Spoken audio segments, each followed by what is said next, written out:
All right, good evening, everyone, and welcome to Green White Checkered TV. Tonight we have our first of the finales. We're kicking off here at Indianapolis Motor Speedway. 100 laps here tonight. Drivers putting down their qualifying laps as we speak to see who will start up front. And that said, though, as I here tonight with Mr. Andrew Wood. And Andrew, we've got a pretty stacked field here tonight. It looks like 25, 26 drivers, it looks like. So really great turnout here tonight. Not a surprise, of course, for Indy. But pretty much we're going to be watching two drivers tonight, and that's going to be the number 89 machine and the number 1 machine, because those are the two guys going to be duking it out for the title. 2-point difference between them after last week. Nick DeGroot able to jump Bruno there. Again, just that crazy strategy with the fuel mileage. Do you pit? Do you save? And I mean, it couldn't get any tighter between the two of them here if they tried. What a beautiful day at Indy we have here. Some partly cloudy conditions, bright sunshine for everyone that's in the stands. We have a great competition for the championship here on our hands, so I'm very much looking forward to seeing how this all shapes out. Indy is a track that's very, very close to a lot of these guys, and they want nothing more than to take the top spot at Indy. So it's going to be quite a wild race. I think some of these guys that are up front are going to try their best to race around some other guys and feel how their car is. And I think it's going to be interesting to see what kind of strategy might be in play for tonight. And yeah, that's the big part is, let's say, because already kind of drivers gonna be throwing a slight wrench into plans because they're actually their starting fuel number gonna be a little lower than what they'll actually be able to fill up during the race. So basically, they're gonna start with just a little bit reduced fuel, and then when they pit, they'll be able to fill it to the brim. So that's going to change the fuel mileage between the start of the race and then every subsequent pit stop. So some drivers that may have been kind of planning their fuel mileage on one way are going to have to make some adjustments there. And I was hearing probably about the mid 30s or so on fuel, or sorry, mid 20s, I should say, mid to upper 20s on fuel. So again, the magic number on a two-stopper, if you could go 34, that would be the ideal. Otherwise, of course, pretty quick and easy. It'd be lap 25, 26, split it up into those 3 stops and make it to the end. And then also here, Andrew, this is a track you can pit and you can stay on the lead lap as long as you're close enough to the leaders when you hit pit road. So that's going to also be a potential strategy for these drivers here tonight. So there's going to be a lot to go for. And like you said, it's not about the championship though. It's Indy. People are going to want to win this race. So they're not going to be worrying about the points and everything. They just, well, the championship guys. They have to worry about us versus the other way around. I think that one of the things that you mentioned there is because the tank is a little shorter on the first stop, there may be a little bit of strategy play just to make sure they get their full fuel for their second stint. And like you said, they can actually come out ahead of the leaders on their pit stop. So will people try and gamble? It actually kind of throws a whole another new strategy wrench into the race here. So I wonder if these guys will try and be a little clever with their strategy. Yeah, it's going to be a lot of fun to see if there's maybe even some team strategy on board here tonight too. However, we got to go through our starting grid, and it's going to be Craig Forsyth taking pole position over our second place in the points, Bruno Miranda there. So right off the bat there, Craig, a great start for him, but Bruno doing job there to get a great qualifying grid because, again, we're going to have to now find where his championship rival is. But before we get there, there's a handful of drivers had great laps like Gary Laverne. We've talked about him a lot lately. Charles Teed, kind of part-time this season, but when he's here, he is one to watch. Eric Peterson, we mentioned last week. I mean, he was one of the fastest cars able to actually make passes at that very tricky New Hampshire Motor Speedway. You got Rafael Eckert, Edson Santos. There are a couple of Brazilians there right together. Matt Wagner, AJ Hobson, Richard Sanchez are top 10. And then we get to Christopher in 11th, Sheridan White in 12th. And now we finally see next to Jim Herrick there in 13th is Nick DeGroot. They're about a 10th off in qualifying. So Nick's going to have to work his way forward. And that's, again, he's going to maybe have to work some strategy here to figure out, all right, what do I do to get to the front, or do I play it safe to kick it off? And then, of course, around him as well, Alan Moreira, Eric Schaus, Yari Brupacher, Taylor Reeves, Nick Russell, Dan Moreira. And then Michael Correa, the last driver to put a lap down. And then these drivers opting to start from the back, including Elmer Joseph, Jim Brooks, Nate Fields, Bill Colley, and Brad Adams. So right now, 25 of the 26 cars have gridded. And it looks like Brad Adams is not on the grid yet. So we'll see if he pops in. But right now, showing 25 drivers. Yeah, it looks like 25 that are going to take this formation lap here to get things underway. Some of these guys at the back here are going to try and be opportunistic, and there's a lot of dirty air that comes into play here at Indy.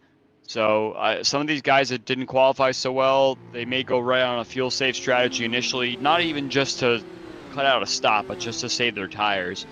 A lot of aero weight going on in the middle and the back of the pack. So any way you can try and stem the tide of your tire life, it'll go a long way. So a little bit disappointing qualifying from Nick de Groot there, especially being the leader of the championship and seeing his rival up there in P2. So I imagine he'll want to go forward as best he can, but Bruno can just kind of ride on easy street right behind Craig. So congratulations to Craig on the pole there, and we'll see what happens first couple laps here.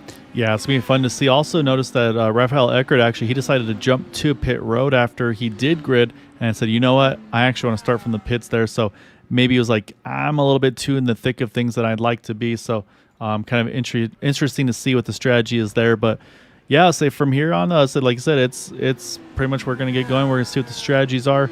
And this is one of those tracks that we talk about the swap draft a lot, Andrew. This is going to be one of those tracks that they can definitely make this happen.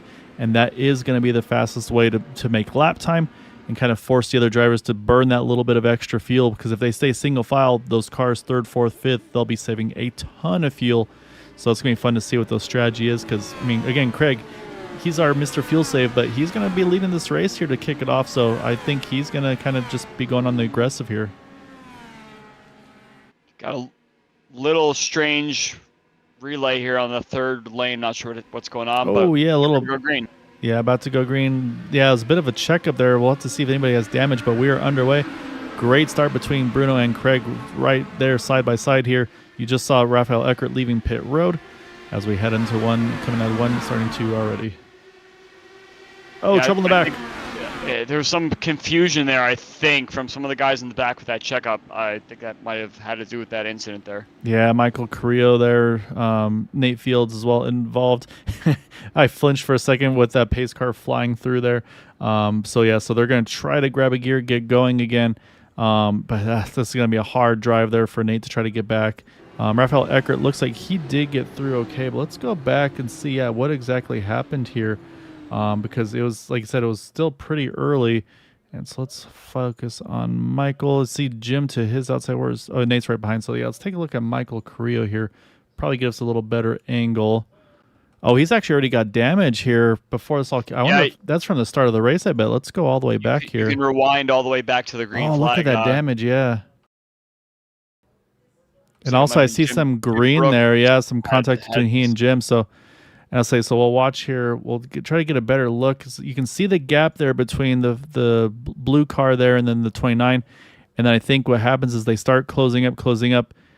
And everybody's trying to let me look at Eric Schaus. He almost gets into the back of Nick de Groot there on the start. So, yeah, just a lot of accordion. And then, yeah, unfortunately, Jim right into the back of Michael. And then, yeah, what happened to Michael was he had no rear wing. That car's going to have zero downforce. So that's exactly what brings out that yellow. So yeah, caution out. Fields catching onto pit road. Michael's now just making it onto pit road. He's going to go down a lap, unfortunately. And here early on, I mean, it's going to be strategy time right away for these drivers because, again, we talked about the reduced fuel that these cars are going to have. Oh, that poor car just does not want to go. So here you go. Chris Stouffer, he's going to be the first gambler, and he's going to bring a few in. Nick de Groot's going to, he's going to come in too. I like this gamble here because it's like, well, hey, we're already kind of towards the back half of the field. Let's go ahead and fill up to the brim because now we can go a lot longer than the rest of the field. So we're going to have pretty much 14th on back here getting fuel in their cars here. This actually brings up a very interesting kind of chess match that we don't normally see due to the fact that we had that reduced fuel situation. That now these guys are going to have a fully full tank. They can go 29, 30 laps or so. With a nice fuel save, and with these caution laps, that's actually going to bring the number a lot closer. So now these guys that are pitting are going to have an entire full tank of fuel compared to guys that stayed out and are starting on that quote-unquote reduced fuel situation. So I actually don't even really know what the best strategy is right here, but these guys back here are going to have dirty air through the whole entire first stint here. So it's kind of one of those pick your poison. Do you want lower fuel to start the race, or do you want dirty air and a full tank where you might actually be able to go longer? So, yeah, I think we're in store for something kind of interesting here. Yeah, it's gonna be interesting to see the strategy. And the thing is, though, like again, like I look at like for instance, Christopher, him with the first of those to hit pit road. Right now, he's only 3 spots back from where he started this race. So I think honestly, not a bad call by him. Nick DeGroot's only 2 spots behind from where he started, so not a big loss. The thing that's going to be the biggest concern to me now, we'll see. Actually, looks like a few drivers thinking about topping off here, and we got to be careful. I'm a little nervous of a few of these drivers here, unless maybe the admins clear it. A lot of times, if you don't pit the first time around and you pit the second time, it'll actually give you a penalty for entering a closed pit. So we'll see if the admins deal with that or not. And then now for, let's say now for Christopher, for instance, now he's actually only 2 spots down. Nick is actually right where he qualified now in the 89 car. So not that bad. But my fear now, though, here, Andrew, is now it's a single file restart. We were talking about that accordion issue on a double file start. This is going to be a very long train, and those drivers that are 10th, 15th on back, you're going to see that accordion. They're going to start to get antsy, and it's going to be where the drivers and the admins are going to have to be like, hey, let's just take our time, take a breath, and let's get back after it. So we'll have to wait and see on that one. I can tell you Michael Carrillo is back out on track. He is showing 1 lap down. Unfortunately, Nate Fields, I think, just now leaving pit road. I think this will put him at least 2 down as he had to take a tow, unfortunately, after that incident. I think one of these things that these drivers should keep in mind is that it's only lap 4. It's not time to get feisty on the restarts quite yet. I think it's best to kind of see what kind of car you have going for the first stint here. See how the tires wear throughout the stint, and just have a nice clean start, and let's get rolling here. Yeah, no, that's exactly as an admin, that's kind of what you're hoping for, and so I'm sure Matt's going to be getting a little nervous on that one. However, we're about to find out because we're going to see that pace car make that sharp left.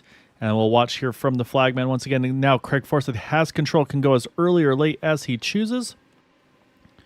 And it looks like he's bringing him down pretty much towards the end. Now he's underway. We'll look towards the back so far. Oh, a little bit of a hiccups there. We're pretty good. A little bit of an accordion, but yeah, we have drivers. Yep, we're good. We have drivers like Nick DeGroot that are on fresh tires, full fuel. Let's see how it goes for him. And I think he's going to try and make moves immediately. Yeah, I'll say right now, Christopher already all over the back of Jari Brupacher. Jari actually a bit of a breakaway between him and Alan Morera, about a second. Again, still plenty of time to get the draft. But look at this, right off the bat, Bruno Morena takes the lead going into 3. Now his goal here is he wants to get this lap lead, get that bonus point, shrink that 2-point deficit down to 1 point.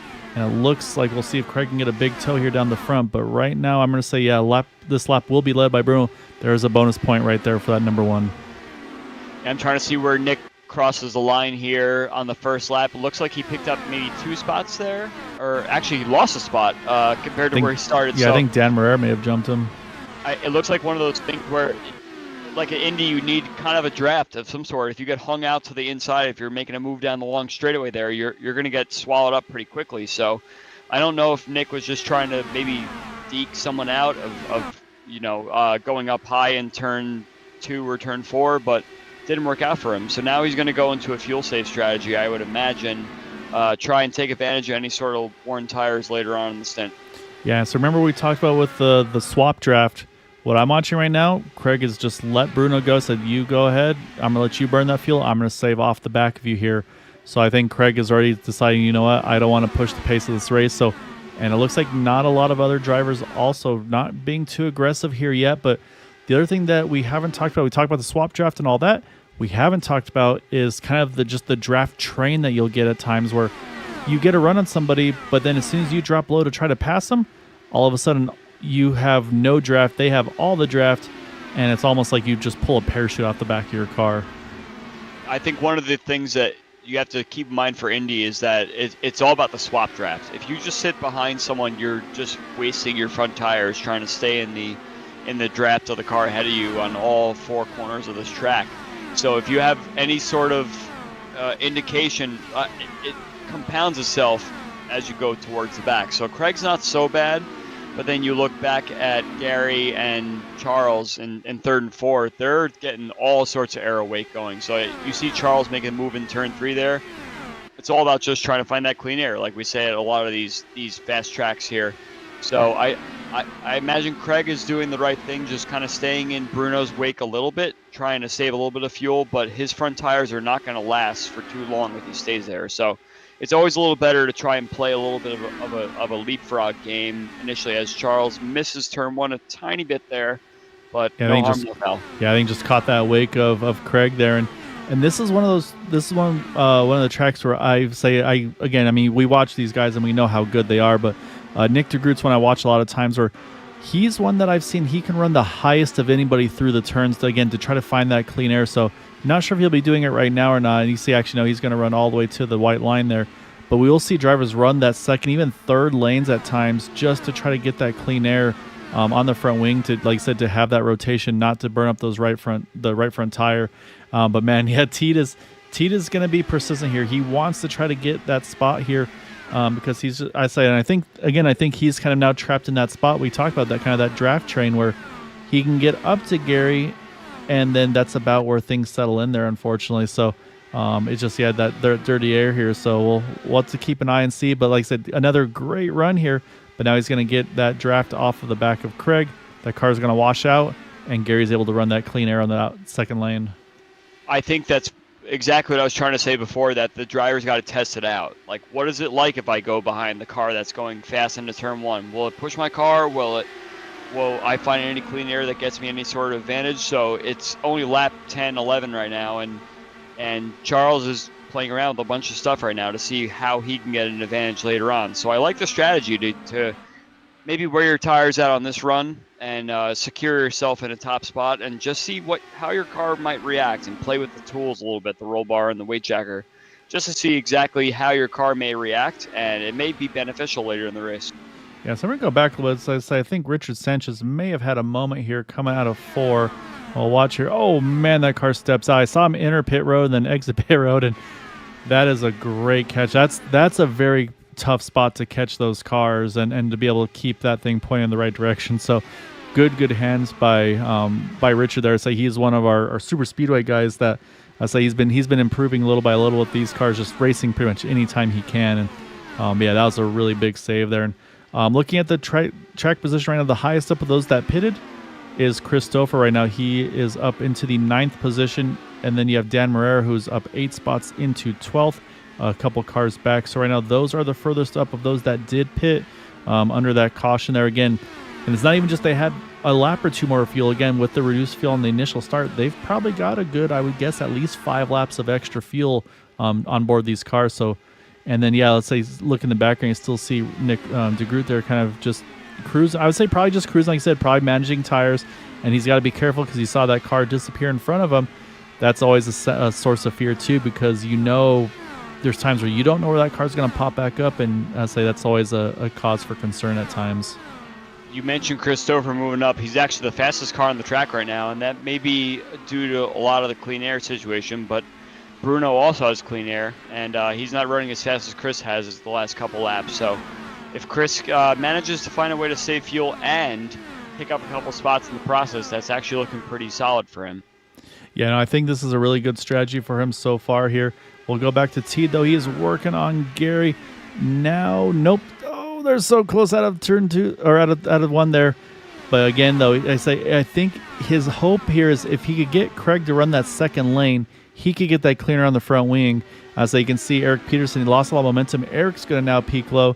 We'll see if Eric's going to have that same aero wash here entering 3. Actually, Eric's going to roll out of it. I don't discount T for anything he's doing there. He's trying his best to play every scenario possible in order to try and see what his car can do. I mean, once you do it a few times... Trouble. Oh, yeah. Yeah, Raphael Eckert went around. That was right around Nick DeGroot as well. So he's going to be able to loop that car back around. Caution is out, but he's going to be able to pull this car back to pit road, it looks like, pretty safely. He's actually going to say it's kind of not bad enough where he's actually going to go one more lap around. But let's see if I can find what happened to him.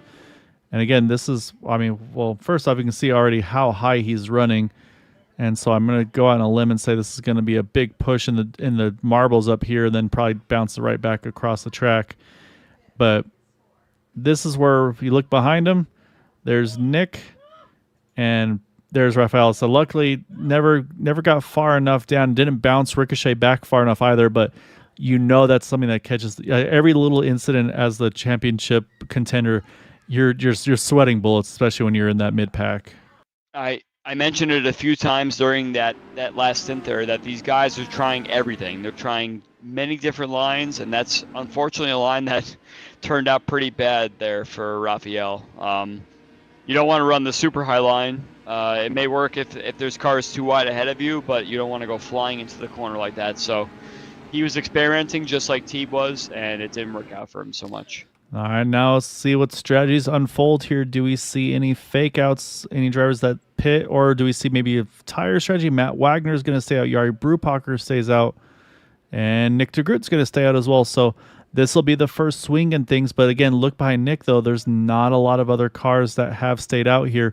So really, it's going to be kind of a net wash where I think, pending a good pit stop here, Bruno should come out pretty much right on the back here of... Actually, I think they're going, if all goes well here, if he can hold serve, they should cycle third and fourth here. So this will be a pretty interesting restart. I don't know why Matt and Yari didn't pit. They both have the quote-unquote reduced fuel. So they're interesting. They're still out there needing to pit probably in the next 10 laps or so. So they may be doing the reverse strategy, kind of what you were saying in the pre-race, how you could pit and not lose a lap. Maybe if they catch the yellow right, they'll swing their way right to the front of the field again. It's a risky strategy, but I could see why someone like Matt, or even Yari for that matter, want to try something different compared to the X amount of cars ahead of them. Yeah, so you see right here, Michael Carrillo did get his lap back, so he is getting that wave around. Looking for Nate Fields. Unfortunately, Nate stayed out, but the problem is he's still got a couple of the lead lap cars in front of him, so he was not able to get far enough up to even try to get the wave around on coming to the one to go. So, but yeah, you're exactly right on the strategy. It's going to be interesting to see. However, I say something we have to announce here in just a minute, but before we do that, we're going to step away, show off our amazing sponsor, 4D Racewear. So we'll be right back. Stay tuned.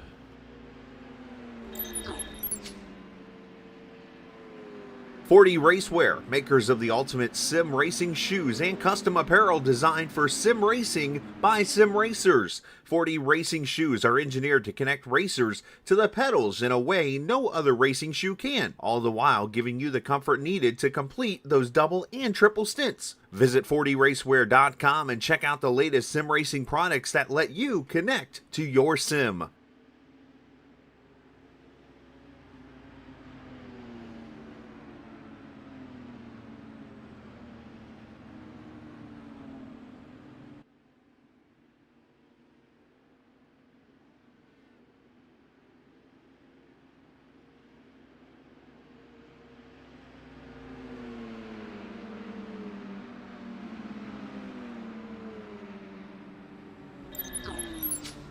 All right, as you can see, lights are off of that Mustang pace car. So like we talked about before we stepped away, Matt Wagner and Yari Brupacher, they have not pitted yet this race. Nick DeGroot, he did pit under that first yellow. So again, he's going to have a decent bit more fuel in the 6 and the 49. And then Nick's got his championship rival right behind him here. He's got one lap car in between. That's Nate Fields. But yeah, this is going to definitely be interesting to see now. How do they, does Bruno just keep Nick in his sights? Does he try to get around? How aggressive is Nick going to be to try to lead a lap here early on before the field starts to spread out a little bit? Because again, we've seen that fourth place car, not a lot that they can do. So at that point, I think this is probably Nick's best chance to get a lap led here. It's one of those things where you have to get a better start than the cars behind you. I think Nick knows that the guys ahead of him have to pit in at least like 10 to 12 laps or so. So I think he's going to just kind of hang out unless he finds a good situation. And the guys behind just got to find clean air. So we'd say now Matt's got control waiting to go. Now he's down and away. And again, now you watch for the accordion out back. And so far, everybody looking good. Everyone's Looks pretty like good. Another good clean restart here. And look at that separation by Nick DeGroot over that 55 Nate Fields. That's going to make Bruno have to work a little harder here to get there. So I'll have to keep an eye on them, but we'll focus up front here as Matt Wagner is going to lead the way back into 2. I'm watching the mid-pack here in turn 1 and 2. It got very hectic around the A.J. Hobson, Eric Peterson range. Sheridan Wade's getting passed by Dan Marrera. I think it was actually Jim Herrick back there. A little busy into turn 3, but I think everybody's going to make it out. There's contact at turn 3. Oh, big wreck here. See if people can get by, and the answer is no. AJ Hobson was involved. Saw Jim Brooks get a piece of that as well. And I saw another, I think Raphael Eckert already having to take a tow. So unfortunately, that might actually be the night over for Raphael if that was indeed him involved in that one too, because I don't think he's got a fast repair left. But you were spot on there. You, like I said, it was getting a little bit dicey there. So we're going to go back. We'll take another look at it here to see where this all kicked off. And we're going to... It was one of those, I was just kind of watching mid-pack for the accordion, and it turned out like it was too wide through end of turn 1 into 2, and it continued into 3, and it just became a big situation once they all entered 3. Yeah, so you saw how close it was there in front of them, and yeah, just a little bit drift up too high for the 4, got into Alan Morera, and then just launches off his tire there, unfortunately. And then so that loops him up and over. And then this is where everybody else is just trying to see, can I get through here before it's too late? And so you'll see Jim there. He's going to start to drift up a little bit, but it just wasn't it was a little bit of netcode, but just at that point it was too little too late. And then there's trying to catch the white car, who that was. Oh, that's where the 64 of Raphael Eckert got into the back of Jim. And same thing. I mean, again, we're running super slow-mo. These guys are going to 220 at that point, but what I was going to mention before that all happened there was turn 3 is probably the place that you have to be careful in these initial starts, because you've got cold tires, still haven't built up all that temperature, and then the dirty air. It's probably about the worst spot you can be in right off the bat there. You mentioned the cold tires for sure. AJ's problem there 100% was cold tires. He thought he had a clear lane on the bottom, and he did until he pushed right up into Morera, and unfortunately, it resulted in that contact. So we'll have to see how these guys reset with the fast repair. Yeah, so great break, though, for Nate Fields, because now he's able to get one of his 2 laps back. So that's critical, too, is to go from that 2 down to a 1 down. But now he's going to have competition there, because it looks like Jim Brooks is going to be trapped to 1 down in the 51 machine. And, yeah, I think Raphael Eckert may have retired, unfortunately. I said I think that was already his second incident. So, unfortunately, really, really early night for the 064. I say we have seen really good pace out of him. I say we've seen the sister paint scheme, of course, on that 20 machine. Trying to find it. Edson Santos. So, yeah, just unfortunately not the night, obviously, for him. And then I believe the 4 car still on pit road. Probably same thing, waiting for that tow. But, yeah, so...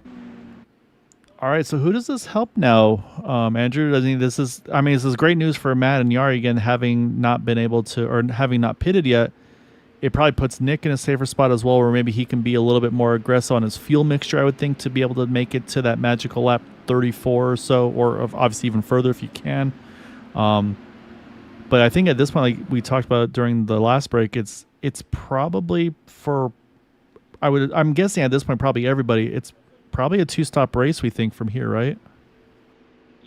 I mean, Yari and Matt have made their bed now. They got to be within 10 laps before they pit, based on that lower fuel tank there. So, yeah, it's going to be 2 stops for everyone from here, but Yari and Matt have to make sure that they don't have a bad pit stop or anything that puts them back a little bit. I don't mind the strategy. I don't think they did anything wrong. They're just trying to do something a little bit different from the rest of the pack. But it's risky, because if anything goes wrong on the pit entry, pit exit, or during the stop, they're going to find themselves in trouble. So the good thing is that once they pit, they'll have clear track, which also helps for the fact that they're not going to kill their tires. But it's going to be interesting to see how exactly they manage this. And I said this also might be one of those things where if you're Yari and Matt, you maybe try to work together. It's like, hey, maybe even if let's say we offset our pit stops by a lap or whatever it is, if we cycle back out together, let's do the swap draft and just run so much faster, because let's say we've seen so far, everybody's been just kind of content to run single file with each other at the beginning here. So that could, like I said, if we can get through those green flag pit stop cycles, that could put Yari and Matt in a really good position. Being off cycle from everyone else is always helpful, because then you can enter and exit on a clear pit and not have to worry about people stopping short or doing anything kind of weird around you on your pit entry or exit. So I think I would imagine that they would try and work together to try and see if they can offset their pit stops a little bit, but we'll see what happens. Yeah, handing it back over to Yari. He is going to go early. He's going to break the draft right off the bat as well. as we get back to green. Look at Nick DeGroot, though, all over that rear wing of Matt Wagner. A really good start for him. But Yari got a great start. But I say, again, we're going to start to see a big toe here down the back. We'll see if Yari can hang on to it. And, of course, we'll say kind of keep an eye on the field as everybody starts to build speed back up. But so looks like far, it's not as chaotic this time in the mid-pack. Everyone kind of spaced themselves out kind of nicely. So I don't imagine any big issues going into turn 3 here, unlike last lap, but maybe a couple passes here and there. Yeah, now it's just making sure that everybody's able to kind of get their tires in a good spot, and I'm sure also those restart issues kind of bring a little bit of attention back. It's like, okay, let's make sure we're good here. But yeah, so far so good there. Now we watch Matt Wagner. Does he make a run here entering 1? Yes, he does. He's going to say a little late, in my opinion, for that swap draft. I think he just hadn't built the momentum because now look, they're running side by side. This could actually be a bigger opportunity for Nick DeGroot here. If he wants to lead that lap, he could steal a bunch of draft off of one of them and see, because right now these guys, again, it's almost like a parachute that they feel like they're pulling. But I think Nick is doing some more fuel saving here in that 89. Yeah, Nick has found himself in a much better spot from qualifying. Now he's ahead of Bruno. So in that championship battle, he is winning right now. So we still got about 75 laps to go here, so things can change, but Nick seems to be running the show right here up front on the same strategy. Yeah, so now you start to see the swap draft in action there. Yard gets a great run out of 4. Basically uses the draft, goes right by him there in the front stretch, and then you're going to see the return here. Matt's going to pull up right behind him, pick up the draft. And I think right there, though, I think they're maybe still, again, a little bit off sequence from each other. It's one of those things, like, the more you do it, the better you'll get comfortable with it. But I think right there is, I think, basically the second car needs to kind of hold that outside line. Correct me if I'm wrong here, though, Andrew. Where Yari right there, you see he runs about a lane higher. Then he picks up the huge run here. But actually, look at Matt. He's going to protect the inside. And look at Bruno. He got around Nick DeGroot there. So move Bruno now back up to 3rd. And we'll see if Craig's going to try to follow suit. Nope, Craig's going to hold station. But as I said, I'm not sure if this is teamwork swap draft, but look at Bruno. He is just going for it here. He's going to try to grab that second spot now.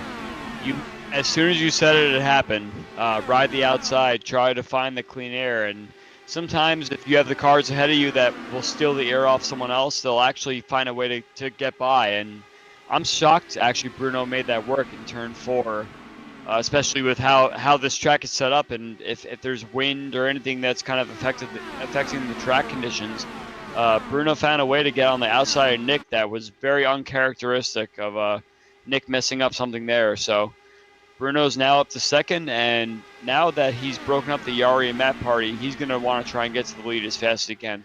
Yeah, because again, I mean, there's bonus point for leading a lap. There's also bonus points for leading the most laps. So if Bruno can just kind of control this race, again, it was a 2-point difference going in. That could be a 2-point bonus coming out. And wind-wise, we're not too bad, but 120 degrees track temperature. So this track is warm. And so, yeah, so like I said, that's going to make that clean air all the more important. But Bruno to the point here. So, and again, like we mentioned, that 6 and then the 49, they're going to have to pit sooner than the rest. So, but right now, though, like I said, Bruno's doing all he can. Now Matt's going to try to get that draft to see if get back around him. As like I said, the top 10 are pretty much close company here. It looks like Nick Russell on pit road. I think not a scheduled pit stop that I would expect, but I say this is where we might start to see the swap draft now from these two, though. I think Matt and Yari have to pit within 5-6 laps here. They haven't pit yet. It's going to be getting very, very light for them. And I mean, at this point, for someone like Matt, you're already kind of falling back into the pack a little bit. Just pit the car, come out in an unclean track, and hope for a caution, bring you right back and get all that track position back. So Bruno's actually kind of running the show right now. I would say for both Yari and Matt, it's time to come in and get yourself some fuel. Yeah, I think they'll probably run this thing out as far as they can, then hit pit road. But what I'm seeing out of Bruno too is this is, again, we talk about the pace of the race. This is forcing the race pace to go a little faster. So basically right now, Bruno, again, he's got the best fuel of the championship battle between he and Nick. So he's at this point, he's pretty much forcing Nick to have to burn more fuel. Again, Yari pitting at lap 15, Nick pitting at lap 2. So again, it's over 10 lap advantage here for Bruno. So yeah, I really like what he's doing here because he says, hey, I know I can make it on 2 stops. Nick might have to save to make it on 2 stops. let me push the pace of this race, make these guys work harder. Nick maybe can't run a map 4. He has to run a map 3 or 2 just to have to burn that little extra fuel. So I really like what I'm seeing out of Bruno, like I said, kind of trying to force Nick's hand to burn a little bit more than he might want to. I find it kind of wild that the top 12 right now is just under a blanket. These guys are running really fast. As you said, Bruno is trying to control the pace at the front, and these guys are all so close, and they're just trying to find any sort of clean air they possibly can. Some of these outside lines are working really beautifully around, especially turns 2 and 4, to keep these guys pretty close. So the draft lock is actually pretty much in effect as something you mentioned before in this race. I look at Yari here. Yari's going to try to run the inside, but again, gets that dirty air. Can't quite complete the pass. And like I said, this is where you look how high now. Look at Yari. He's running second, almost third lane there, just trying to find that clean air in the front wing. And yeah, it definitely seems like right now the pace of this race has really, really ramped up. And again, and the way these guys are swap drafting, that's exactly what they're able to do, is they're able to kind of push the pace of this race. And then what we haven't talked about are the adjustments we can be making here tonight, because again, clean air, dirty air, it's going to be a whole separate animal. So what adjustments would you be making if you're in a Nick DeGroot spot right now where you've basically got dirty air no matter what lane you're in? Yeah, especially on your turn in, you're going to feel the push immediately. So you want to lower the front bar if possible. You want to bring the front bar as low as you possibly can in order to get some roll on the entry of the corner. You get the weight jacker that kind of swings the back of the car around and kind of meets in the middle for where you want to get underneath the car on the exit of the corner. So it all depends on how the car is set up, obviously, and you can find a way to try and overdo it a little bit. As you saw, Yari got a little bit loose in turn 3 there. He might be trying to play with the settings a little bit too much. But yeah, it's a matter of trial and error. You want to try something that's a little aggressive, and then you say, oh no, that was way too far, and work your way back from there. But I really imagine Yari's going to pit any lap now, and I'm actually very interested to see if Yari and Matt coordinate something inadvertently together to try and find their way back together at the back of the field, trying to stay ahead of the leaders. Because right now where they are on track, like I said, pending a clean pit stop, they should safely be able to get in and out of pit road, stay on the lead lap.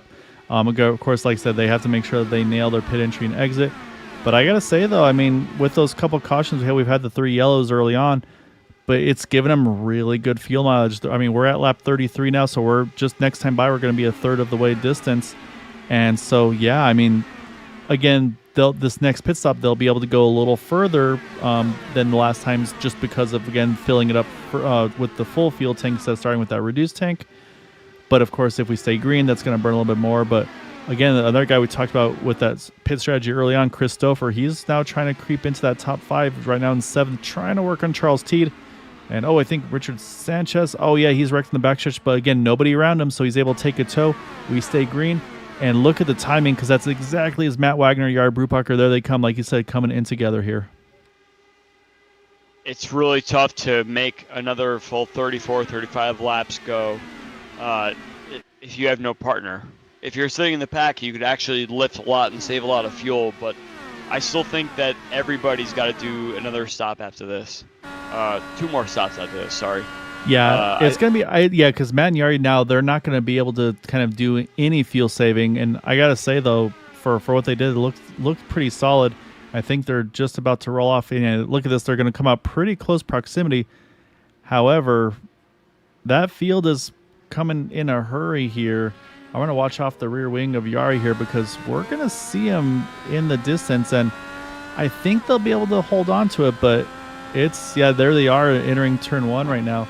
That's still pretty tight, so you can make it, but like I said, you got to be on top of it, and it's a long pit stop as well. 10.2, 10.3 seconds with that full tank of fuel these drivers having to take. Yeah, it's very close. We mentioned it that you could pit and stay on the lead lap here, just like here in Pocono, and it's very close. You have to make sure you have no mistakes on the entry, no mistakes on the exit, and I think these guys did what they had to do in order to stay ahead of the leaders and everything. Yari's really risked it on his pit stop in particular, but he's out of touch with Matt now. Oh, so they separated, yeah. He's got to hope that he can just run fast laps, run his qualifying line, and stay ahead of Bruno, who's right behind him in first place. I almost wonder, would it be worth Yari keying up like, hey, Matt, roll back just like a couple tenths, and then we can pick up the draft, swap with each other, just to be like, it'll help both of us going quicker. So I'll watch the lap times for the two of them, see how they compare. But yeah, right now though, like it's 1.7 seconds, and I always talk about that magic window in my mind. Seems to usually be about 1.5. So it is starting to shrink a little bit. Yari's down into the 1.6s now. Waiting for lap times to go by, and yeah, he was actually about 0.2 quicker than Matt that last time by. If anybody is calling me to slow down my pace, I am saying absolutely not. I'm going to keep driving my pace, especially because I'm not trying to help anybody else around. We're all selfish drivers.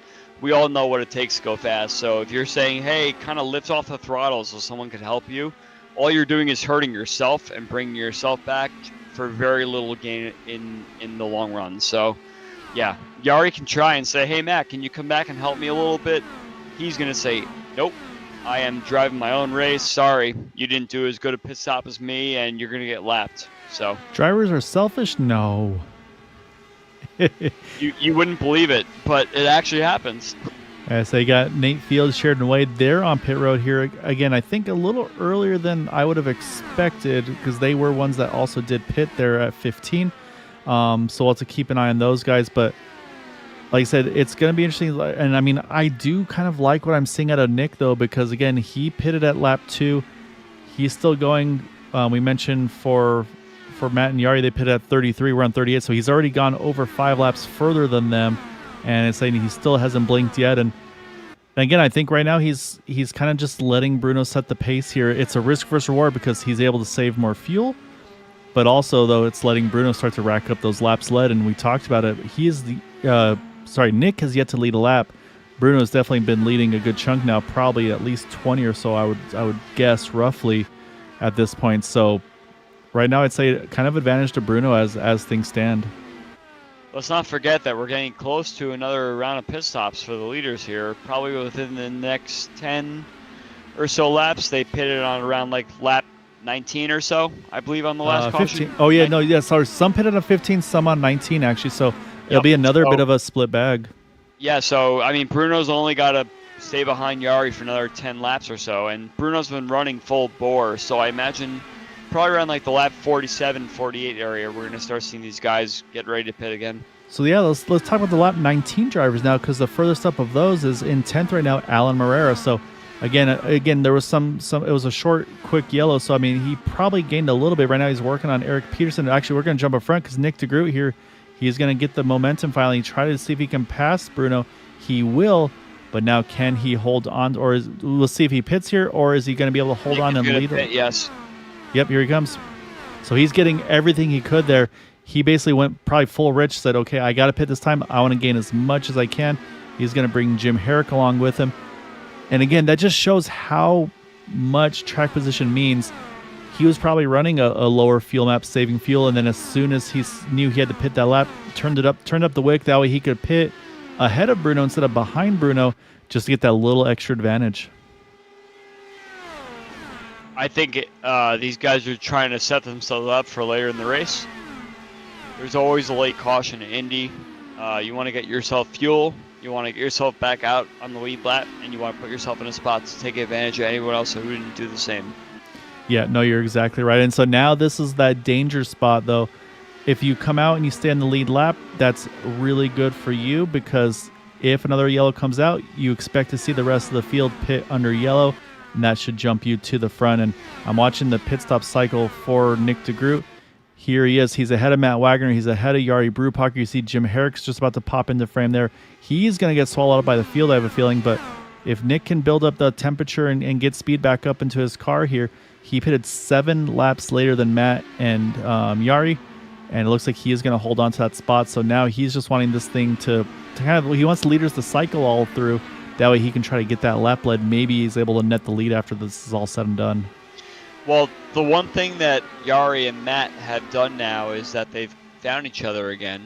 So that might help in the future if they can find a way by Nick up front. Nick has managed to give enough dirty air to Matt that Yari has caught up to whatever drafts he needed to work with Matt. So the call up to the spotter box to say, hey, can Matt kind of hang out with me?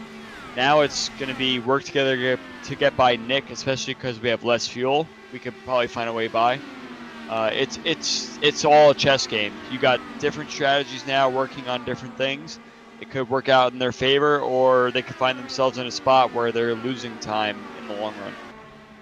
Yeah, so I'm looking at it, say right now Bruno's had some great draft laps because he was just completely pulling the toe off of Jim Herrick there in the 40 car. He ran a 40.92. Craig Forsyth was a 41.17, about 0.2 slower. Looking at Nick DeGroot, 41.35, so 0.4 of a second slower. And here comes that swap draft, though. Like I said, Jim Herrick, he's going to start to go back and forth. And this is swap draft, but it's also Jim Herrick saying, I really want to stay on this lead lap. I don't want to be the lucky dog. I want to be able to wave around, because if I can be on the tail in the lead lap, when you guys all pit, I'm going to jump ahead of all of you. And so this is where Jim's going to have to try to probably stay aggressive there in that 40 car. It's such a weird feeling because you have better tires but more fuel. Yes. So what kind of wins out in the end? I imagine that the better tires wins out, especially if you're able to get the lead. But the more fuel hurts you when you're in the dirty air and you can't get that clean run on the outside. Yeah, no, you're exactly right. So I'll drop back a little bit here because Edson Santos starting to put some pressure on Gary Laverne. As I also got to do a shout out to Leandro Silva watching here on the broadcast. As unfortunately, not a good night for Rafael, early retirement. However, Edson's still doing a great job here. And yeah, so we'll have to keep an eye on these two up front, though, like I said, with Bruno and Jim now. As here comes Eric Peterson. He's going to peel off and hit his pit stop. So yeah, so now at what point are you starting to do backwards math here? Oh, a little closer between the 40 and the 1. And again, Bruno's, we talked about the championship contenders. They're going to be so just nervous and cautious. They don't want anything to go just out of ordinary to mess them up here. And he's probably thinking right there, is like, oh man, that probably cost me a tenth or 2 seconds. Thinking again, I got to get by Nick DeGroot, Matt Wagner, and all those guys that pitted earlier. We're at backwards math right now. I think if you pit right now or the next lap, you are good to go full steam to the end. As I start to answer my question and pit right now. So yeah, you could do about 25, 26, like safely. You could probably do 27 with a little bit of self-fuel save. So you're hitting that point now where people are starting to hit the number and say, okay, I think I could do it from here. Any sort of help you can get on the pit out where you sit behind someone for a little bit, that's going to help you get that number more. So we're finding ourselves in a spot now where people are actually going to fuel save when this race wasn't supposed to be a fuel save from the start. So if there's a caution from here, people got to reset and figure out what they got to do. But I imagine people are going to try and go longer, probably to 49 or 50 to be 100% safe, but they have to make sure that the drivers that pit earlier didn't hit any sort of draft that would have propelled them ahead. Yeah, so I'm watching Bruno right now. He's going to net the lead here pretty safely. He's got about 2 seconds on Matt Wagner, and it's starting to drop because he and Nick DeGroot have been doing the draft swap. So yeah, and also need to mention Bruno was only on pit road for 9.37 seconds. 10.10 for Nick DeGroot because again, Nick flirting with the wall there out of turn 3. Yep, too. Oh man, that was tight there, and this is probably Nick saying, "I got to get to him. I got to make sure I get there." And so yeah, and see here comes Christopher. He's going to jump onto pit road now as well in that 13 machine. But yeah, so they can again. There's also the strategy here as well, though. Do you short pit, or maybe not short pit? But do you short fill a little bit, knowing that you can make it on 2 stops? Now, one obviously for these guys that are pitting. Or maybe what about running this one out all the way and then having a very short pit stop at the end where maybe you cut 2-3 seconds off your final pit stop? Christopher just blew his box a tiny bit, so that's going to hurt him a tiny bit. He just had to reverse it a little bit. But no, from here, full tank. Full tank. You don't want to risk anything. It would take like a half second just to fill up a tiny bit more in the tank. It's not about trying to undercut here to gain a little bit of a spot. You can get the draft you could take the draft any sort of 1 second, 1.5 second back, and other drivers that'll come out will help you. So I would always err on the side of taking a little more fuel if possible. Yeah, saying again, there are no green light checkers here, so nobody has to worry about running any extra fuel for any extra laps. At the completion of 100, that will be the end of the race. But let's say one thing you mentioned though, like with Christopher, any little mistake you make, unfortunately, on pit entry there or in the pit stall itself, again, these guys are going 230 plus. So I mean, they're thinking about how far they're driving. Oh, you see Jim Brooks as well. I think overshot his stall. It looks like. And so here comes Craig Forsyth. Here comes Charles T. Taylor Reeves is in. That's going to now pass the lead over to Gary Laverne here in that number 32 car. So again, for those that, so actually Gary and Dan Marrera, they're getting the best mileage of those that went on lap 15. But we still have a few guys. Oh, Sheridan White caution is out. I was just going to say anybody who stayed out at this point is going directly to the back, because you stay on the lead lap and you haven't pitted, everybody else is going to jump ahead of you, and unfortunately guys like Gary and Dan are going to fall right to the back. And this is going to be intriguing. We'll have to wait to see how everything cycles around. But let's go back and check, 'cause I think Sheridan had just left pit road, if I'm not mistaken. Actually, no, he was on track. I apologize. The way it looked like it may have been an issue just on pit exit. But watch the 54. And going to guess just probably broke loose. So I'll pick up the speed here. And we'll take a closer look. And also, if you cheat this thing too far low, which it looks like there's just below the white line there, and that's about when you can slowly start to see it step out.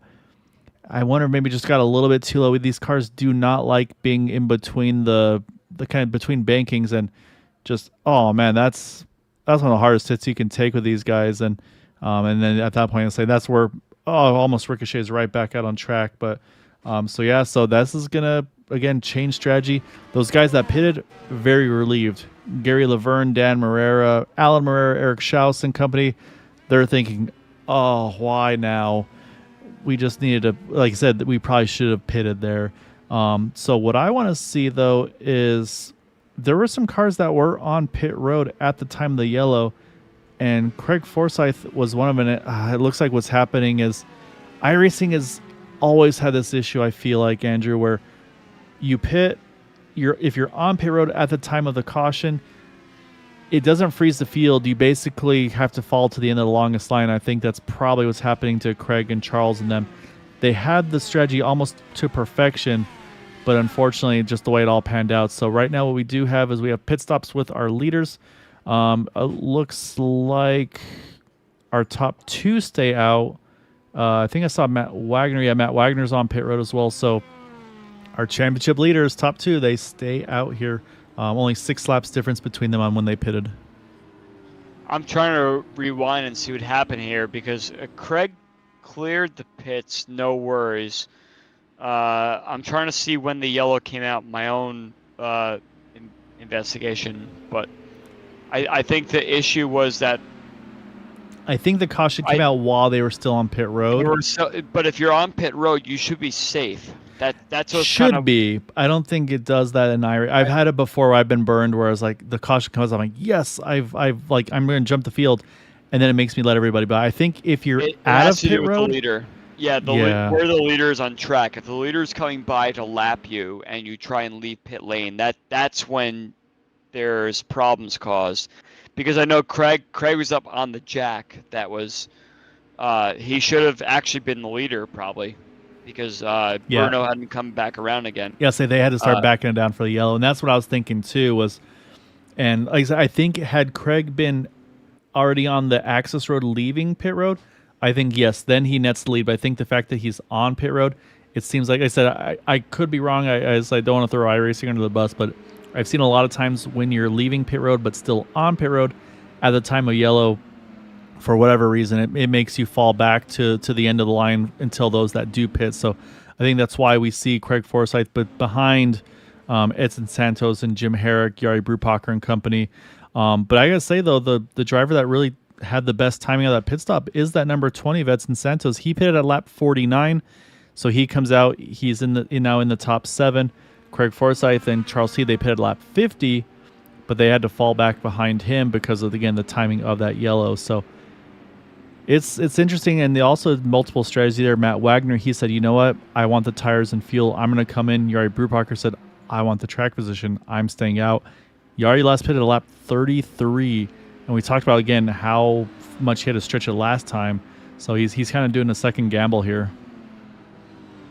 I'm trying to figure out the strategy now that Gary and Allen is. So they're 10th and 11th right now. So they have the most fuel and the freshest tires, which could prove better if they want a fuel save. But at this point, they would want to go full blast. But they're in such dirty air for the rest of the race that it's going to be tough to find any sort of way forward. So I think he races backwards now. Yeah, I think Gary and Allen are completely out of this. They should have pitted probably a lap or two before the caution came out. Once you figure you're good, it's such a risk to try and just have a slow last stop to get you out there, especially with all the cautions. So yeah. I think this is gonna come down to the usual Bruno, Nick, Christopher, and wherever Matt Wagner is. No, this is going to be a fun one here. Like I said, and then it's going to be who blinks first for the pit stops. Do we see any strategy? Maybe do we see these guys pit as soon as their windows open, maybe fuel only? Or do they say, I want that track position and I can save time on fuel? We'll have to wait and see. But right now we're back underway. Bruno continues to lead. Again, I don't believe Nick has led a lap yet. So we'll see. Does Nick get aggressive here and try to lead this lap here coming back to green? We got 46 to go, 45 at the line, just past halfway. I think we're going to see people pit somewhere around like the 73, 74 area, trying to cut that stop out, like you said, trying to make sure they're good to the end, and hopefully no more cautions at the end, that they'll be able to jump ahead of some people. Oh, man, look how quick Bruno's already back on the rear wing here. I think even with getting the lead here, I think Bruno's going to get back by him here before they get to turn the start-finish line. Yeah, I don't think there's any doubt at this point. Bruno Moreno is going to lead this lap here. And again, this is what Bruno's going to have to do here. This is going to be swap draft, but almost not to be faster. It's going to be swap draft to try to keep Nick from leading a lap, I feel like, at this point. Like they said, every bonus point Bruno can have. Yeah, Stouffer and Eric Peterson, very aggressive. Stouffer wanted to try and stuff himself underneath both turn 1 and turn 2, but Eric Peterson was having nothing of it. Peterson remains in third. Yeah, I feel like Peterson also, I mean, I'm sure Loudon last week still thinking about that a little bit, thinking like, man, I had such a good run going. And so you're just kind of almost driving with that little extra frustration from a previous race. But yeah, right now though, like I said, now you see Nick is kind of falling back behind again. You see behind them though, Jim Herrick working on Jari Brupacher. Yari's definitely got the oldest tires of this main pack here, but again though, that dirty air, I mean, you can see what it's doing. You saw how far it pushed the 40 up.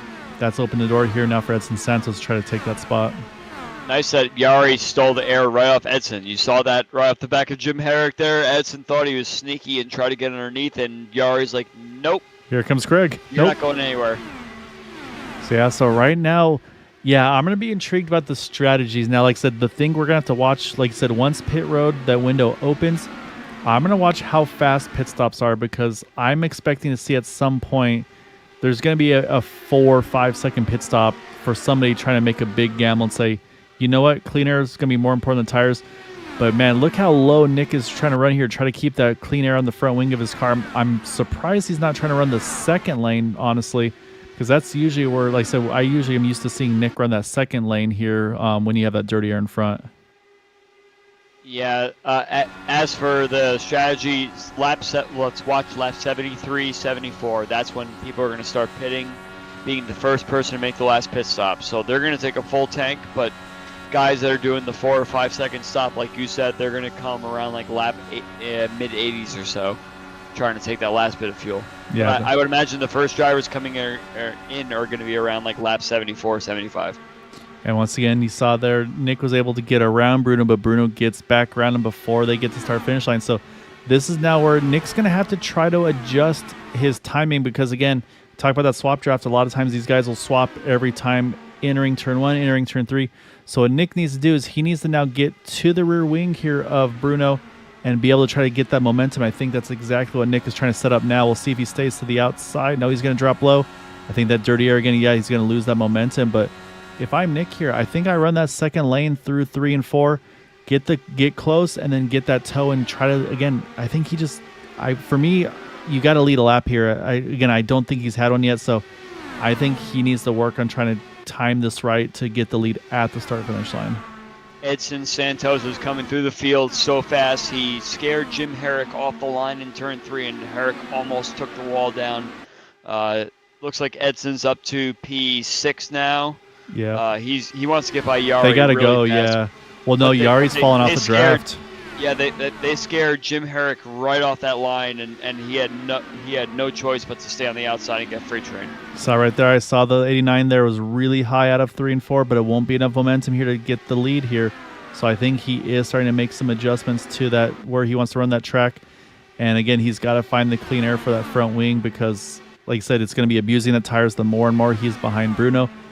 And also, again, I mean, Bruno's going to be having pretty good tires as well, running the clean air like he's got at the moment. So, but here comes Edson. He's going to jump underneath here. We'll watch Craig. What does Craig do? However, Edson should be good here because, again, they're far enough away where they shouldn't get that dirty air. And, yeah, he will clear Yari. Craig's going to try to follow him through as well. And then we talk about swap draft. Craig and Edson, they're going to have to work together now to get back up to those top 4. I think Yari's not done yet. Yari wants to not lose those spots, so he's going to try on Craig as he does right there. And he's going to try and get the spot back. But unfortunately, the dirty air from Edson just pushes him right back into the path of Charles. Yeah, now Charles T's going to try to cut underneath, but can't quite get the rotation again.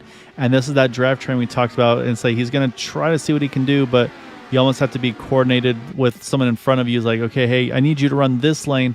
That way it makes it harder for Yari. Then I can run a different lane. And so, again, I don't think that's actually happening. But I'm going to jump back up here because, again, I'm watching Nick, and he's been getting closer. He's going to see if he sends it here this time around. Nope, not close enough here. Yari continues to lead. It is 100% close enough. He is saving fuel. He is trying to shorten the last stop. Nick easily had that lead in turn 1. If I'm observing here, it is 100% Nick trying to save fuel and tires. Fastest car last time by, Edson Santos, 41.06. See that draft coming up right behind him? Nick just stays right there. He's not going to do anything. So maybe Nick's not worried about leading a lap until Bruno pits because he'll get a free lap that way. But I think Nick is more worried about trying to have a shorter last stop and beat Bruno out of the pits. Well, this will be the telltale. Here he goes. He's going to make the run this time. A great run at the line. I think Nick had it, but it was hundreds, if not thousands of a second. I do see Jim Herrick on pit road. I don't think this is a scheduled pit stop. Like I said, I think he may have had a moment there as well in the 40 car. Car looks okay, but not sure if we missed anything, unfortunately. However, yeah, so critically for Nick now does lead that lap. And so, yeah, so now that 2-point potential advantage for Bruno is now down to a 1-point advantage. And now look at these two side by side here going for the lead here. That's brought the 36 and the 13 right back into this one as well. And Edson, like I said, he's now in that draft window. Craig's in that draft window. And yeah, Yari's got all he can handle behind him. Yeah, we got Alan trying to make a move. Charles is coming down the inside, and I think Alan's going to have to back off here. Yari might be having some sort of issue, or he might be on Super 1 tires. He's on very old tires. He last pitted lap 33. So he's basically done this full fuel stint now. But while we're watching that, though, Chris Stouffer, now he's moved up into that 3rd position. Here comes Nick one more time here, going to go underneath Bruno.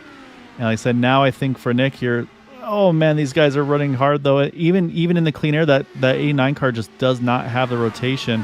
So we'll see. He needs to work on his tools. Yeah, I wonder if Chris can maybe counter here. And also, here comes Yari. He's going to pit now, coming to 35 to go. And they're about to pick up some dirty air, and that's going to be off the back of that 40 car of Jim Herrick.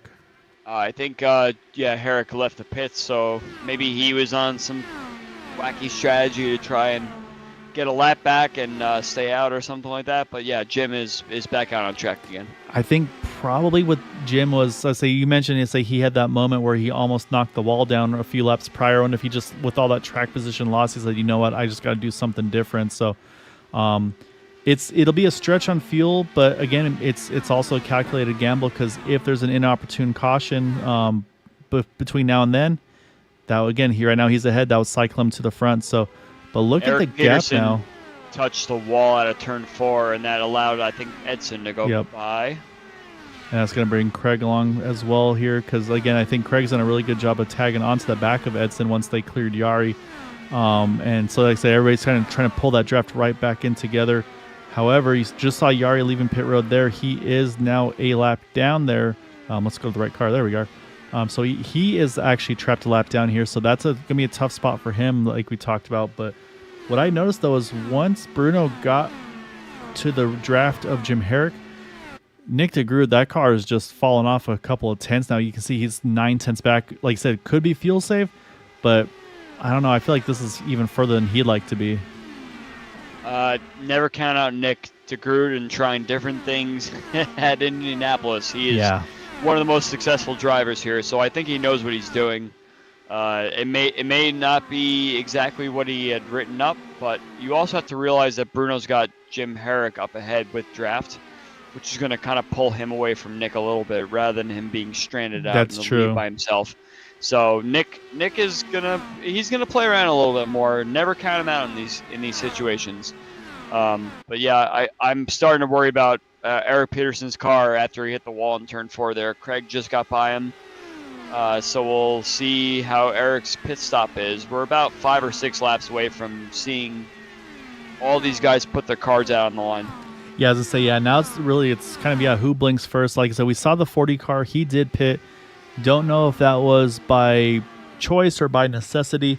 But yeah, he is the first. Oh my goodness, look how tight Bruno's running up against the wall there on entry here.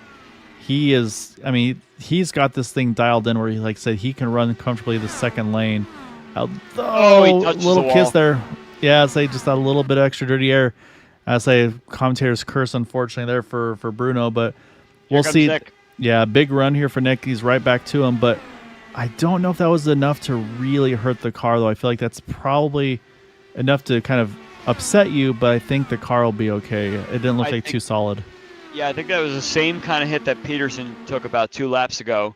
But the issue is that Jim Herrick is on fresh tires. We were having that fresh tires versus full fuel situation, and unfortunately, someone who's got these worn tires back here, is it hot out there? I think it's 123. 123, yeah.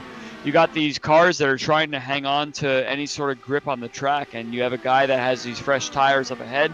You could try and swap drafts as best you can, but as soon as you touch a wall there, that's going to ruin any sort of steering you have. So I think this is kind of one of those Nick DeGroot licking his chops situations that he actually may be able to kind of save a little bit of fuel and maybe not put Jim Herrick a lap down and not have a long pit stop there at the end.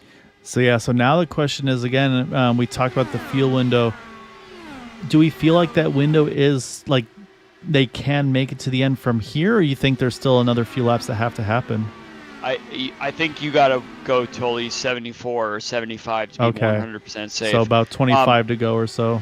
But I don't know how to think of this race at this point, because there's been a couple of these random yellows for some of these guys at the back of the field that touch the wall or have some damage and something like that. So I almost imagine there's going to be some late race caution here that it's risky to do it. Guys like Bruno and Nick could do it if they really wanted to, but some of these guys in P6, 7, 8 that want to win this race, you have to stay out. You have to risk it.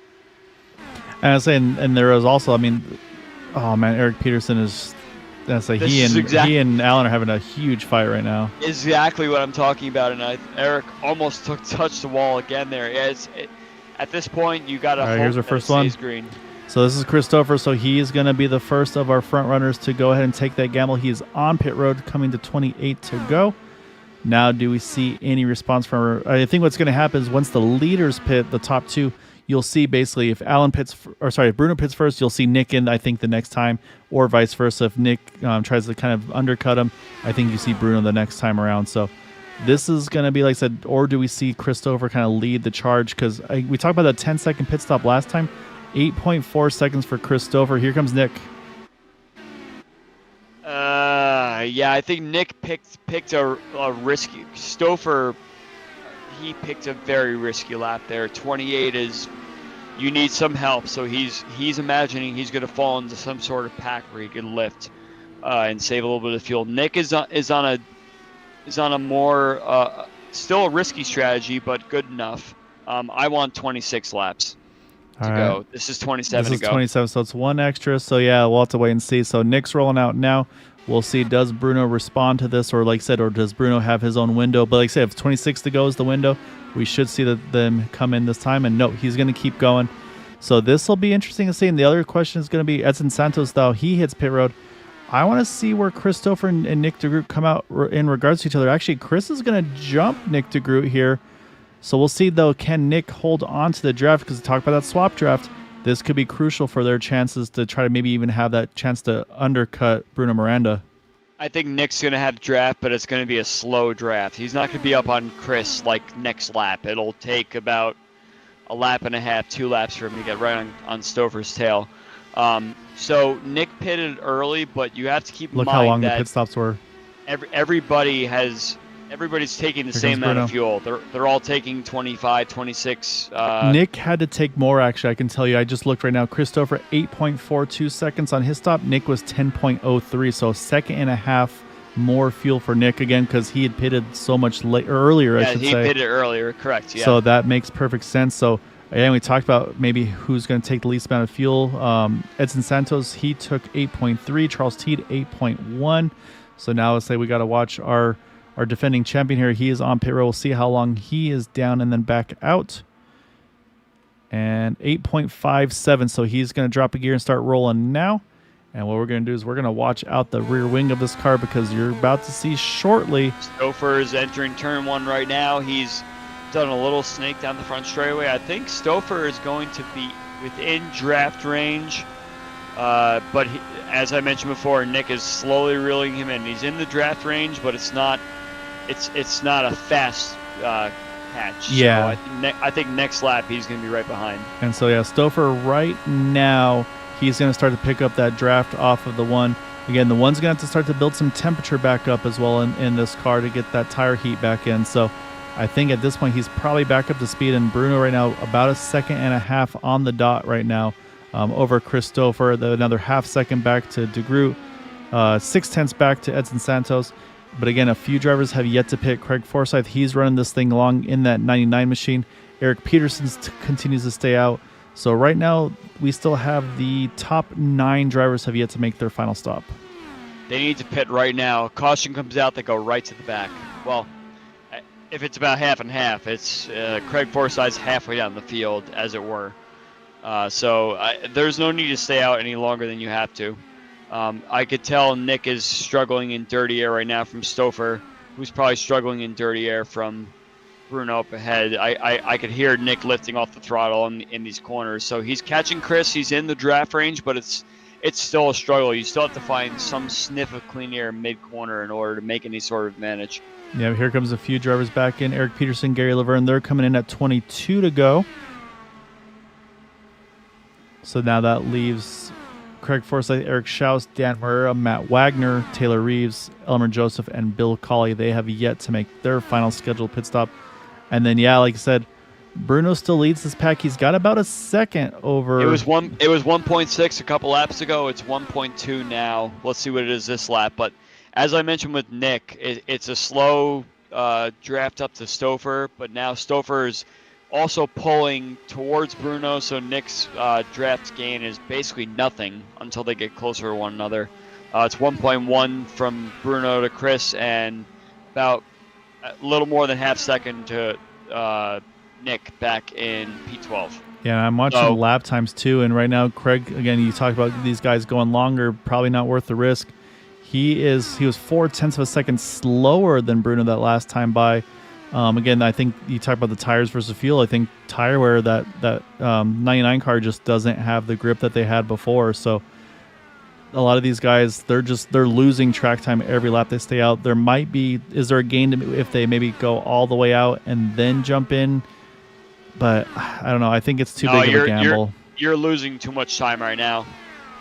Even with the caution coming out, you could hope that Miranda, Stouffer, DeGroot are going to pit again for fresh tires. I don't think they do. They're going to want the track position. So I don't see the strategy for these top 7 or so cars right now that have stayed out. Like you got to pit, you got to get out, and you got to find a way to salvage a good finish here. Yeah, so no, I'm in the same boat as you. I think you run this race like in Indianapolis. You run like a road course, I should say, at Indianapolis. You run it backwards. So Stouffer's now within about 6/10 of Bruno. Here comes Craig now. So he's going to finally bite the bullet, coming to 19 to go. We'll see Eric Schaus. He's going to stay out. He's going to continue to lead, now, or take over the lead, I should say. Dan Morera right behind him. Matt Wagner still stays out. So yeah, so still got about 6 cars left to make their pit stops. I would hate to be Nick right now. You're just fighting like arrow wash from 2 cars ahead of you. You can't make any ground.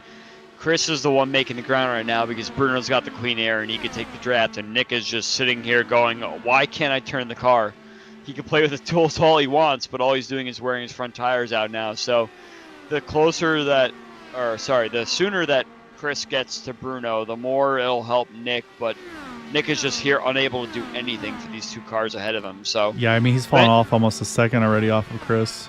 Yeah, I think eventually Chris will catch Bruno, and then Nick will catch them, and it'll be more of a pack. As you see, Chris really swoop down to get some draft off. Who is that? I think that's Sheridan, or sorry, Nate Fields. Yeah, Nate Fields. Yeah, Chris saw the car come off pit lane. I'm going to grab any sniff of draft possible to get any sort of speed. Chris will be right behind Bruno within probably 4 laps or so. And I say, and look at Bruno. He's that draft. I say, and that's the thing is like now it's already time. Like they were playing nice before, just running the outside line. Okay, yep. But now Bruno's like, all right, I'm gonna start moving around here. I'm gonna exit high, bring it back down low. Any little bit I can do to break the draft is all the better for me. Taylor Reeves on pit road.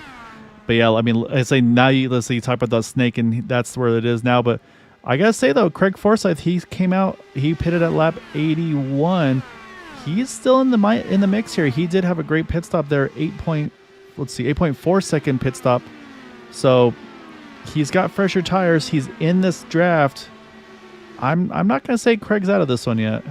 Yeah, I mean it's the same kind of thing I was mentioning before. You gotta hope that somebody bridges the gap between you and the car that you're chasing to give you any sort of draft. But the fact that these cars are a second 1.2 or so back. Everyone's in a draft lock right now. You're not going to gain any ground until someone actually does something. Yep. We got this nice battle with Teed, Morera, and Eric Peterson, 3 wide down the back straightaway. Oh, great Everybody's battle just here. fresh out of the pits. Everyone's trying to get the best they can. And it looks like Peterson 2 for 1, and Morera almost touched the outside wall there. And one thing I will note there is Peterson has the freshest tires of those 3 cars. He pitted at 78. 74 for Teed, 76 for Morera. So maybe there's something to be said about tires. Again, Bruno, Dan Morera, and Matt Wagner now they're on pit road. That will now complete the cycle. Craig Forsyth, the fastest lap of the race last time by there, Andrew, 40.76. He was over half a second quicker than Bruno Miranda. I think he's finally finding the stride. He has Edson in the middle to try and scoop him up. So Craig has found the clean air everywhere in order to be on the outside on the corners and on the tail end of Edson on the front straight. He actually looks like he might try and make a move here. And we're going to keep an eye on this battle here and see where does Craig go. Because again, now he's got to figure out the dirty area. You see Edson, he takes the top. Craig's going to jump to the bottom. Contact. Oh my. Oh no, Edson Santos up and over here. Caution will come out. Hasn't come out yet. There it is. Caution is out. 15 to go as a few cars trying to avoid it. You see the 55. I think he may have got a piece of that as well. Oh, Craig was... Oh, yeah, and Craig's got some damage, too, on that right front. So, was trying to use those tires to good use, and unfortunately, just a little bit of contact, possibly some net code as well. We'll take a look here one more time. But, again, it's getting time for just full aggression there. So let's go back a little. Why is it? Oh, right. The caution come out. As I'm trying to figure out what's going on here. We got to go a little further back. I had to, unfortunately, I had to get that a racing incident. I think if you want to ride on board with Craig entering turn 1, I actually think Craig turned in a little bit early, trying to be aggressive on the entry.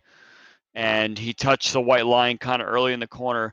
Yes, Edson could have given him a little bit more room on the outside, but Edson, yeah, as you see, is in the 3rd seam riding all the way around the corner, and Craig just kind of pushes up a little bit, and unfortunately a little bit of a neck coat. Yeah, maybe there. a little neck coat, and then unfortunately. But and the thing is, though, again, we're watching this super slow mo. They're doing all this at 230 plus. They don't have Yep. the angles we see and all that. And for Edson, I mean, again, he's running that top side, and so things are gonna like that outside wall is gonna be coming at you quick, and so you don't know exactly how quick you're gonna need to kind of or how far off the wall you are at times, and so yeah, you're gonna be a little bit more aggressive there. And but yeah, so unfortunate though for the two of them. Both had great runs going. All right, let's see if we see any fakes happen here. We're 14 to go, and yep, everybody's gonna fake. Craig's not gonna go. Obviously, he's got a pit here. A little surprised Eric Peterson's coming in. He had pretty good tires, I feel like, in the 36 car. So right now, though, what this all does to me here, though, is Dan Marrera lap 85, Eric Schaus lap 84, Matt Wagner lap 85. Yes, they're outside the top 5, or just outside the top 5 for Eric and Matt. Dan actually in 5th, but they got 10 plus lap fresher tires than our leaders here. So we saw what Craig was doing. We'll see. I mean, it's going to be a sprint to the finish from here on out, but I think this is what Nick needed too, though, because now it's going to bunch everybody back up together, and he's going to have to find a way to capitalize on this.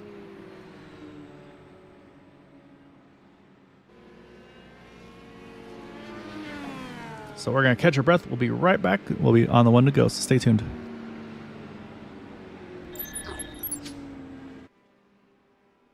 .40 Racewear, makers of the ultimate sim racing shoes and custom apparel designed for sim racing by sim racers. .40 racing shoes are engineered to connect racers to the pedals in a way no other racing shoe can, all the while giving you the comfort needed to complete those double and triple stints. Visit 40racewear.com and check out the latest sim racing products that let you connect to your sim.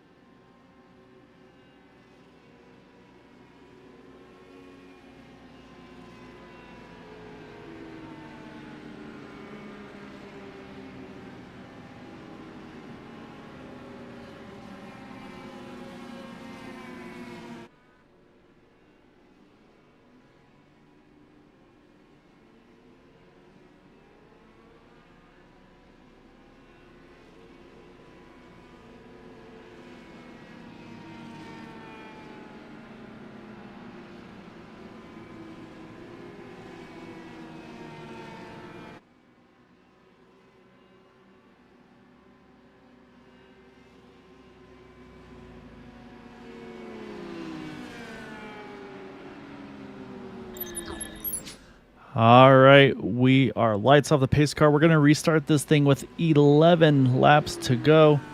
Again, there are no green white checkers here, and there say with this track being as big as it is, however, there is that it's going to be basically every pit stop's a quick yellow, so it'll be, I think it's you enter and then you're already 2 to go, you cross, you're 1 to go. So they're quick yellows here to give a chance to have a green flag finish here hopefully at the end. But I mean, at this point, I mean, business is going to be picking up, Andrew, because, like I said, you've got a championship on the line. You've got Christopher, who you know is chomping at the bit to get a win. And then you've got some tire strategies. Like I said, you've got Dan Marrera pitted at lap 85, Eric Schaus 84, Matt Wagner 85. They've all got fresh tires, 10 lap plus fresher tires than the guys in front of them. Yes, they've got some traffic in front, but again, we saw Craig was making some really good time there. So this is going to get very aggressive here very quickly. Yeah, unfortunately, Stouffer has to time the start perfectly for Bruno to make any sort of move into turn 1.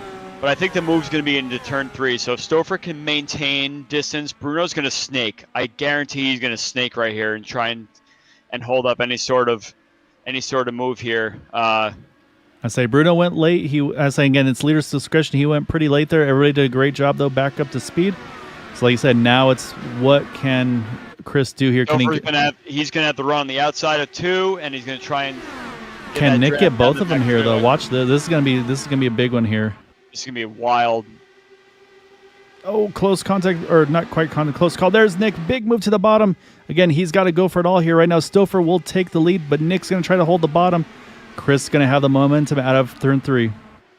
I don't think Bruno did the right thing there at all in terms of trying to hold his position. He knew he had 2 guys with a lot of speed coming by in the draft, and it looks like, You have T, Marrera, everybody coming behind. It's going to get a little messy into turn 1 here.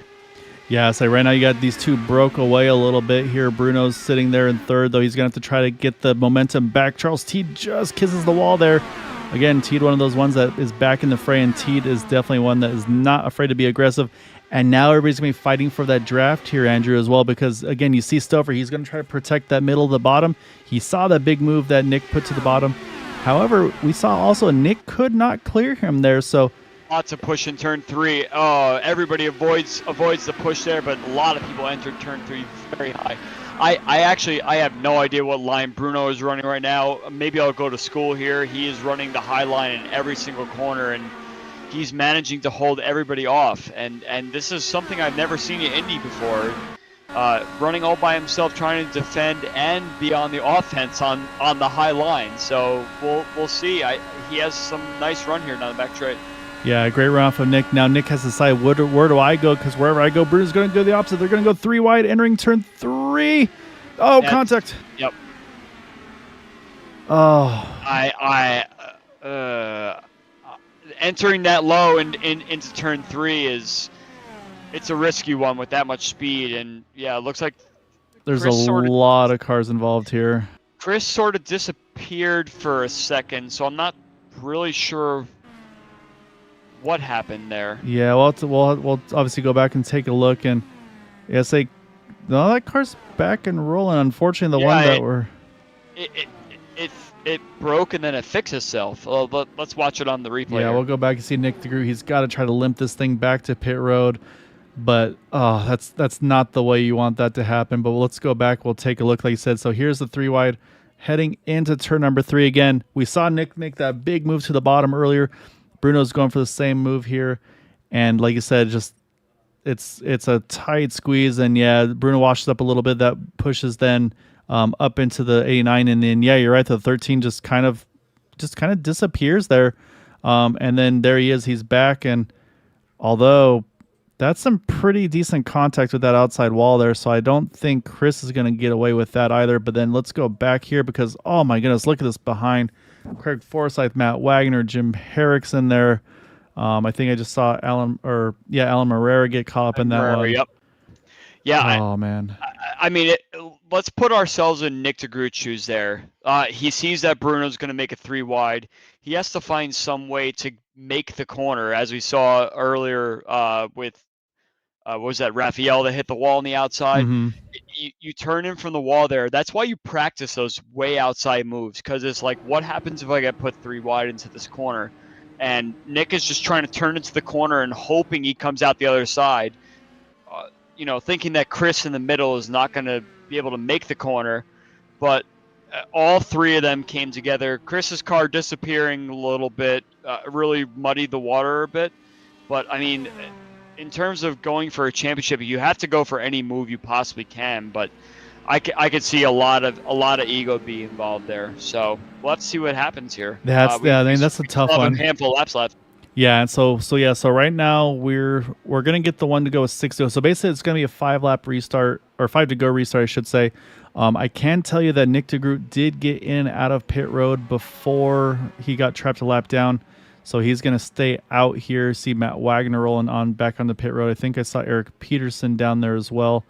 So, I mean, again, Nick's going to be, unfortunately, really on the wrong foot here with everything that's gone on, because right now showing in the 12th position. So he's got a lot of guys between he and Bruno. But again, now, does this change your mindset if you're Bruno now? Because again, you've got some very hungry drivers that want to win this race. We saw that. I mean, we saw Christopher. He wanted to get the win. Unfortunately, he got caught up in that as well. He had to go ahead and take a fast repair. Is back on track, but sitting in 10th now. But again, though, I mean, look at all the guys in front of him now. And again, right now, Bruno and Charles, they have the oldest tires. They're a little cooler now. But I mean, I think the wear still is going to play a factor.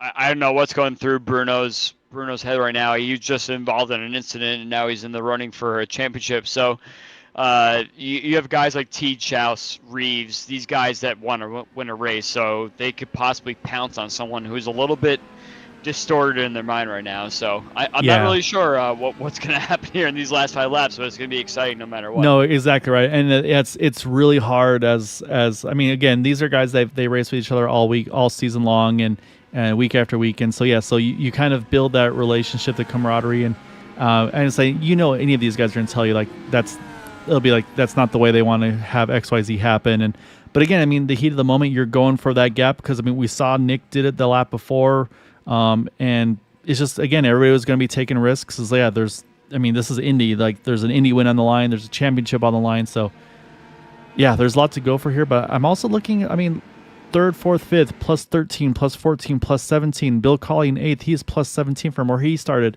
I say there's some big movers in this race as well. But, yeah, it's going to be interesting to see. Like I say Eric Schaus, I know he's going to be gunning for the win. Charles Seed, I mean, like everybody, but I mean, he loves this track. This is definitely one that he will definitely have circled to try to get. So we've got 5 to go here. Like I said, depending on if and when another caution falls, that could be it. It could be it could kind of finish under yellow. Hopefully it's not the case. I'd love to see these 5 laps play out, and we'll see who's able to get the win and the championship here in just a short amount of time. It's all about the restart here. Let's make sure we all get started nice and clean and have a nice clean 5 laps. Yeah, so now it's again, Bruno has to decide how early or late do I go. Now he's down and away, looking out the back. Oh, Christopher in the wall. Oh, Nick de Groot in there as well. Caution back out. That's going to be championship over for Nick de Groot because that car is on its lid. Fast repair done already. Has to take a tow. Christopher has to take a tow. Oh, that's a heartbreaker there, and just unfortunate to say that the accordion effect we talked about. We'll go back and we'll kind of watch it from where Nick is sitting, but yeah, that's gonna be a tough pill to swallow. So you can see, kind of you see Yari down on the inside line there, just kind of giving himself a little bit of space. And again, I mean that's again what's something that you have to do here, and man, that 13 just snapped on him, actually. I'm looking back at it now, like right as we changed angles, and then unfortunately Nick there just nowhere he can go. And so that launches him up over. Reminds me of the Michigan situation we had earlier this season where Stouffer kind of had a little bit of a checkup and had a panicky moment and went to the grass. I think it's one of those just panicky moments. Everyone was just involved in this incident, and now we're trying to find our way through it, and suddenly you're finding yourself sideways again. So it's just one problem compounding with another, I think. Yeah, no, that's a tough one. Again, that said, though, the timing of this yellow, I think, will still put us in a restart here. I think we'll either restart with 2 to go, or I think it might be a white flag. It might be a white flag restart here, if I'm not mistaken. I believe if nobody's pitting, then I think it'll be just not a green-white checker, but just a white checker. Yeah, it might be a white checker. Let's say it just depends on when the 1 to go is here. Because I said we're being coming around to 3 to go this time. If the lights come on or come off, I should say, then yeah, it would be an unofficial green-white checkered. But I think they're just now taking the kind of, the lights are still on. So yeah, so I think what we're gonna have a white checkered, and that's honestly probably gonna put Bruno in a very susceptible place because we talk about how big of a momentum you can get through the backstretch on these restarts. This is gonna be interesting. Yeah, I've been in this spot many times there, Gael. You have so many different options you could do. You can go early, you can go late, but no matter what, you're gonna have the guys in 2nd and 3rd place coming up on your draft on the back straight no matter what. Yeah, no, exactly right. And then again, the thing is, there's still a risk versus reward. I mean, I don't think at this point Nick can finish ahead of Bruno, but if Bruno gets involved in this incident, he can go from 1st all the way back to 12th. And Nick had a 2-point lead going into it. Bruno may have had the advantage on the bonus points. We have a feeling, but again, every point matters. And so, yeah, so Bruno's going to have to be very, very risk versus reward here. You want to win the race, you want to win the championship, but right now, if you finish 3rd, 5th, whatever it may be, you've got it locked up. So do you play a little bit extra protect here? No, this is Indy, Gael. You want to win the race no matter at what cost. Yes, if I were in Bruno's shoes, I feel a little bit distracted by whatever situation I went through in 2 cautions ago. But it's Indy. It's a win is a win, no matter how controversial it may be. Yeah, it's definitely a tough one, but like I said, we should see the lights go off here, and yeah, 1 to green here. So like I said, it's gonna be basically a white checkered here. So it's this. Yeah, it's all. This will pending them getting through the start finish line before an incident happens. This will finish under green. It's all based on how Teed, Schaus, and Reed. Well, more Teed and Schaus get going behind Bruno. It's just tough to defend from the lead. We've seen in real life Indy 500s before, restarts that end in misery and all sorts of stuff like that. So I think this last lap is going to be riveting. No, this is going to be super exciting. I'm really looking forward to see how it plays out because, like I said, Charles Teed, he's been kind of running part-time schedule. Eric Schaus, he's been doing what he can, and we've seen him retire early from races to take care of his daughter when his wife is at work and stuff. So, like, there's times where he's running really well and he has to just make an abrupt left and park it to go be dad. And so, yeah, and again, and like I said, and beyond all of that, it's Indy. Like, this is huge. So the other thing to mention is after our interviews tonight, we'll be doing the raffle for the gloves being donated by 40 Racewear. So definitely stay tuned after the interviews. We'll be doing that, and we'll see which driver is going to go home with a pair of gloves as well. But before we get to that, we got a race to finish up here. So again, white checkered here. So they will take the white, and then from there they should race the checkered. They got to get to that white flag first. What does Bruno do here? Does he go early? Does he go late? He's got to try to change it up a little bit. Teed is all over his rear wing here as we're backing away. Yeah, it's tough to go late because he has enough of a gap to get some sort of draft going here. Schaus, don't discount him in third. He's always great on these last lap situations. Yeah, no, that's saying same thing. Schaus has no absence of aggression as well for him. So this is going to be the fight. Here comes the big run for Charles Teed. He's going to get the big draft. He's going to have to go high. Eric Schaus going to go high as well. We'll see where the momentum lays here as they enter turn number 3. Yeah, I think Teed has some sort of momentum. Oh, he's here. tight. Oh, almost contact through 3. Now it's who can get the run out of 4.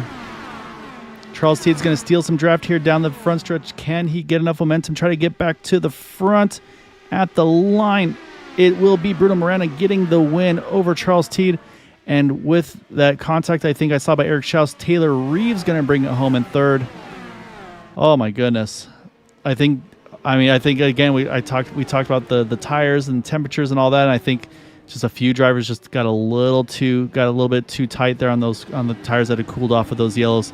But Bruno Miranda is going to basically be able to run the gamut there, sweep with the win, and the championship here tonight at Indy. I think Eric was a little too nice. I think if I were Eric, I would have run all the way down to the grass and do the same move Bruno tried on Chris and Nick. Unfortunately, he just got a little bit high and he took the wall down.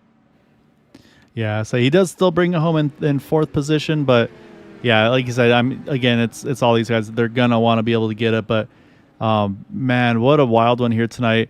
I say obviously we'll try to get the official points updated to have no question marks, and of course just to get the final standings in general here.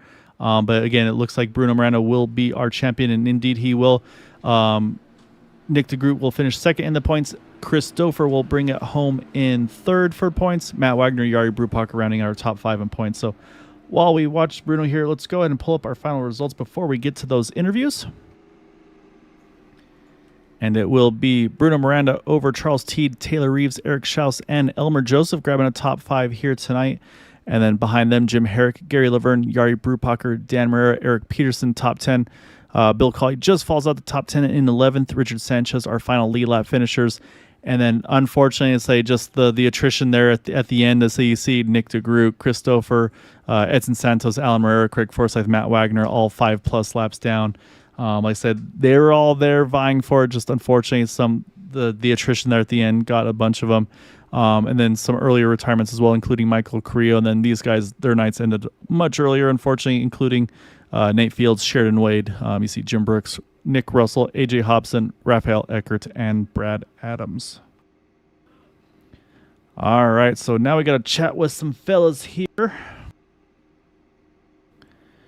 So we're gonna hunt down some. We're gonna hunt down some rusty interviewees, I should say. But that'll be the second driver because first we gotta pull up Taylor Reeves. So we're gonna hunt him on down. All right, where is that Taylor? He hasn't shown up yet for interview, so we are going to go ahead and pull up our runner-up first because why have any specific order? Because that's no fun. So we will pull up our rusty interviewee here, give him a hard time, and let's grab Mr. Charles Teed here, our runner-up tonight. And Charles, it was a wild one tonight. You got a break. You needed to get back into the running for it at the end, go for the win. And then, I mean, crazy stuff at the end. Big aggression, big moves being made again. But I mean, it's to win it. It needs to win a championship. And then it looks so good for you there. And just unfortunately looked like the tires just kind of were giving up a little bit in entering 3. I mean, hindsight, anything different you would do? It was driver. I overdrove 3. I just watched the replay. I was trying to clear him in. All I had to do was just crack a little bit and pinch him, and it would have been over. But he is so freaking good. And my car pushed like it never had in that corner, which was perfect timing. And I overdrove it by like a car length in, so it was a lot of fun. Craig and I got really hosed early in the race with a caution happening. Yep. Right as we were exiting, because otherwise I thought I had it because I was just kind of hanging with people, really hard to pass. Bruno's on a whole nother. Bruno's on like the Nick DeGroot level. I mean, those guys are just so good. I'm a hack, but it was a lot of fun to race. Did you find that there was a lot of momentum on the outside to hang on for the win there? Yeah, it was. And I was watching Schaus because Schaus had new tires, so I was trying to protect from him, knowing when I got the toe off of Bruno. I'm surprised Bruno didn't move up sooner. He wanted to protect the bottom, and obviously he knows what the heck he's doing. But I would have thought I expected him to protect the outside because the outside was so much faster, and he left it there. I just screwed up. I should have won that race. I was dumb. Yeah. So what did it take for you to win Indy? Because Indy is always the track that people want to take the win at. So did you feel like it was your race to take advantage of something there? Yeah, I mean, I've won a fair amount here, so this is obviously my favorite track. I forgot today was Indy. I had actually had plans tonight, but I adjusted my work schedule to be here, and yeah, it was a lot of fun. This was a pushing car, so it was a little tougher to drive for me, but it was fun. You should have been out here, Wood. This is your kind of track too. Yeah, I had my chance. I recruited him. Yeah, I'll look forward to racing with all you guys in May again. It'll be a lot of fun. But it was as the tires wore, I liked it a lot more because the car loosened up a little more. So it was a lot of fun. Yeah, I was saying the track temp obviously a big role, 122 degrees. So it was not cool out there for sure. But no, I mean a hell of a job though, Teed. Like I said, I mean, yeah, you didn't run the full stint this season, but like I said, when you were here, you were on it. You were always one to watch, and like I said, it was a great job tonight there. With a very, very difficult, like I said, kind of with the weather and everything. So awesome job. Like I said, I'm same thing. I'm looking forward to May and doing those official IndyCar races again because it sucked not having them that last year. So it'll be fun to get back out there. Totally agree. I really appreciate you guys doing the broadcast. It's nice to finally get back up in here. I don't get a chance to run as much as I like to, so I'm definitely rusty as hell. But this track kind of brings it out of you, and it was a lot of fun to race with these guys. So there's 10 guys in that front group that are so freaking good. It's just fun to race with them all. So now for the $1 million question though, how's the underwear? Yeah, no, this isn't a win, so you don't get to pull out. Now that was a couple of seasons ago. These are clean, no skitters, so we're good. All right. I was a little nervous. It's funny because I haven't run up in the front a whole lot lately this season. And so I was actually nervous, but yeah, it was a lot of fun. I just cannot give Bruno enough credit to run the bottom around 3 and 4 and have enough pace to get me. I mean, that was very, very impressive. No, he was on it tonight for sure. Yeah. I have to ask though, there was a lot of wall banging early on in the race. Yeah. Did you find that you were able to kind of maneuver around some of these guys were touching the wall and doing any sort of shenanigans? Yeah, I think I didn't pass a ton of cars, but I passed a few cars, and it was always around the outside. And it would usually be a lap after they banged the wall, or that they tried to make a pass to the inside, because that would then set you up on the next lap. So really, really tough to pass around the bottom. But yeah, there was lots of banging around out there. I think I kept a car clean. I might have had a 0x with Yari, but other than that, I had a clean car. Yeah, awesome job, man. And it's like we'll let Thank you you, go boys. hang out and debrief with your buddies. So you get a couple weeks off, then we'll put you back to work again here hopefully soon. And so yeah, make sure you start clearing out your Tuesday nights for the next season. Awesome. Again, boys, thank you guys for broadcasting. Oh yeah, Really, no, really I'm appreciate filling it. my job here. No, you got to do all your thanks and shout outs, Teed. Do that first. Oh yeah, here. Well, thanks to the Dark Horse guys. Thanks to Wagner for putting this league together and running it. To you and your dad and Wood for broadcasting. Really, really do appreciate it. For everyone's mental health out there, let's do a shout out here tonight. That there's a lot of people out there that are struggling with stuff. So keep them in their thoughts, anxiety, whatever it may be. So just want to keep people in our thoughts that are dealing with that mental health shit. Yeah, I Thank you, appreciate boys. that, man. Great job tonight, Teed. Go enjoy it. Thanks, fellas. Go ahead.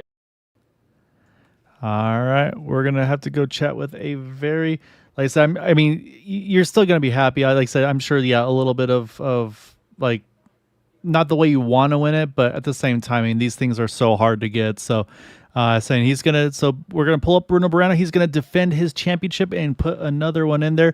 I already saw we had Goyo Emiliano Dorso cheering you on tonight, Bruno. So, congratulations on the win on the championship. You were very fast tonight. I mean, you led the most laps, and just basically the cautions kind of brought everybody back to you, but you had the adjustments. Your car looked, basically it drove the best of everybody's. How much work did you have to do to kind of just make that car drive so well tonight? Hello, Gael. Hello, Andrew. Thank you very much. Today, this race for me, super speed is very difficult. I use some configurations in this track, and I try in the practice, and it's very fine, very okay for a race. So I think I helping me in this race. I think I stay in the leader or in the second place, and stay in the our best air. So I think is helping me for all the race, and strategy. I think s- 2 or 3 strategies different for this track, so I can push more. I can, and so I I happy to stay in the final of the race and finish this race, because Indianapolis for me not a good lucky track. So I'm very uh, I'm not okay, because the final of the race, because the final laps, I had a net code with Stoff and the Groot and the Nick out of the race, and I for me I can stay with him in the final of the final lap, and with Chris Stoffel. So I'm not very happy because for this accident, because the net code, but uh, in the all parts of the race, I think it's good for me. I think I'm stay in the best position in the track. So I think it's helping me. Yeah, Bruno, it looked like you took the high line a lot in those last 15 laps or so. You were up on like the third lane for a while, so you lost a little bit of ground to Stover and to De Groot, but it came to a point where you actually had a lot of drafts and you had a lot of maneuverability up on the high side. Was that your plan to run high and try and get some draft down the straightaway, or did you just kind of get out of sorts a little bit and find yourself down towards losing time and then getting it back when the dirty air kicked in once everyone was at full speed?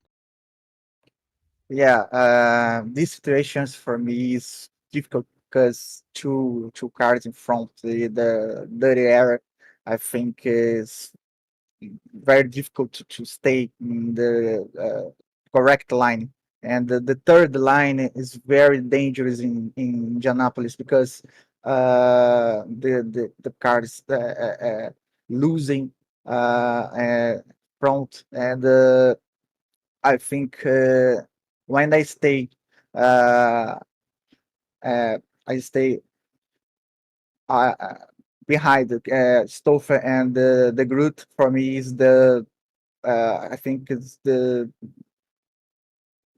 best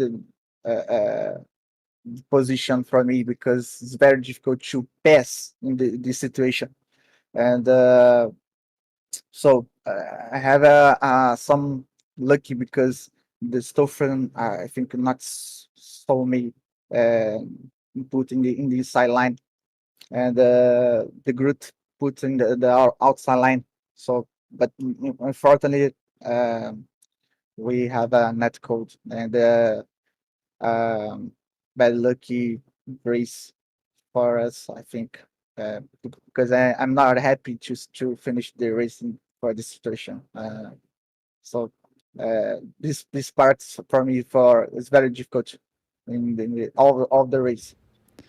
Yeah, and I think that just again we talked about that too. Where I mean, and we kind of figured the same as well. Where I mean, it speaks to your guys' character. Where, of course, everybody wants to win and win championships and races, but you build like the friendships and everything like that. And so yeah, and so I say, and I think it's one of those things where yeah, you don't want to win it that way, but like you said, unfortunately, in iRacing, netcode is unfortunately something that does happen, and sometimes it helps you, sometimes it hurts you, and I mean we've seen it before where it's caught you as well. So it's yeah, I mean it's a tough position to be in, but again, it was the end of the race. You guys are all going for the win, for the championship. I mean we expect to see that aggression from all of you, like, and we saw it from you and from Nick um and from Chris. And so no, it was like I said, it's yeah. I mean, I think that's about all you could say. And I think again, I really respect that as well. That it's no fun, but again, definitely don't let it overshadow though everything you've accomplished this season. Because like I said, you did an amazing job all season long. So definitely want to give you the floor and any thanks and shouts for tonight's win, and of course for that championship as well. Yeah, Gael, you will have a reason. Yeah, so some problems stay in this game because the net codes I think is to happens to everybody. I think so. Fortunately, just to have this net code in the final of the race, final of the championship. But so I congratulations to Nick for uh, the championship.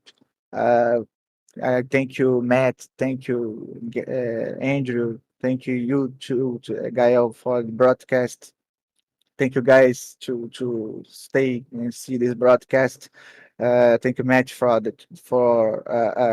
admin the area 51, and thank you my team, Roller Export. Thank you, my team owner, Gregorio Dosso, and thank you guys for see this final of the championship. Thank you guys. Thank you very much, and thank you. Congratulations again, Bruno. I said again, awesome job all season long. As I go enjoy this one. Thank you, guys. Thank you, Andrew. Thank you. All right, Andrew, that is our race winner and champion here tonight.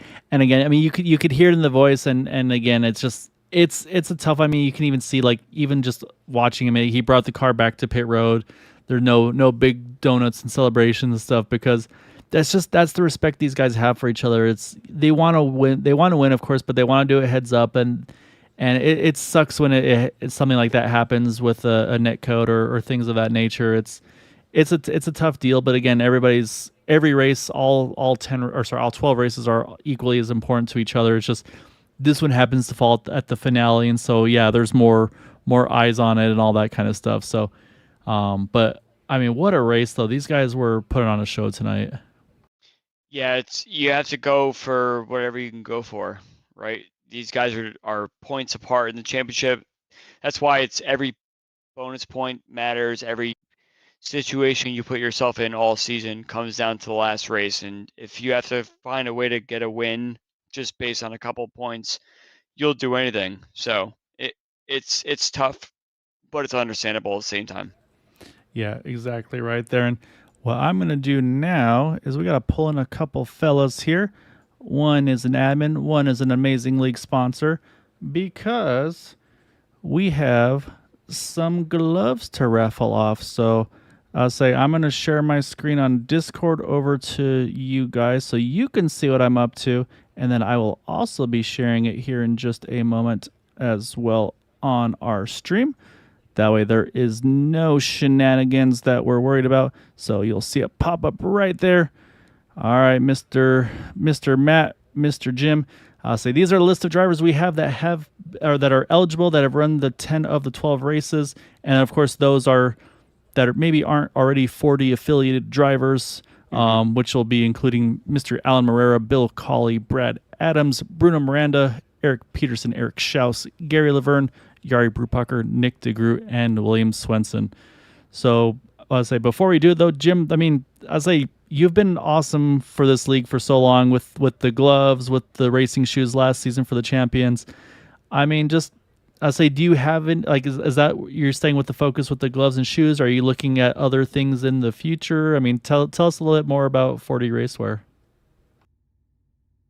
Yeah, thanks. Yeah, we do have some new things in the works. It's taking a little bit of time to get it all sorted out, but we've got some new gloves coming. Hopefully, the new low top shoes that'll be out. I'm hoping by like Black Friday time, and just some other gear, some new jerseys and a new hat. All that stuff should be coming onto our website soon in the next few weeks. So working hard on that, and yeah, just have such a fun time in this league. The admins do such a great job. You guys do a great broadcast, and I love racing here. Everybody's pretty good, and they all race clean, and everyone's friendly.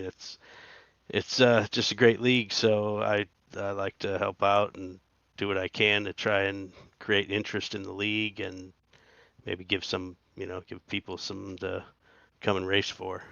No, it's greatly appreciated, and definitely echo the sentiments. Like Matt, you've done an awesome job doing all season long, just running the whole show, setups and servers and everything. So big thank you for all your hard work, man.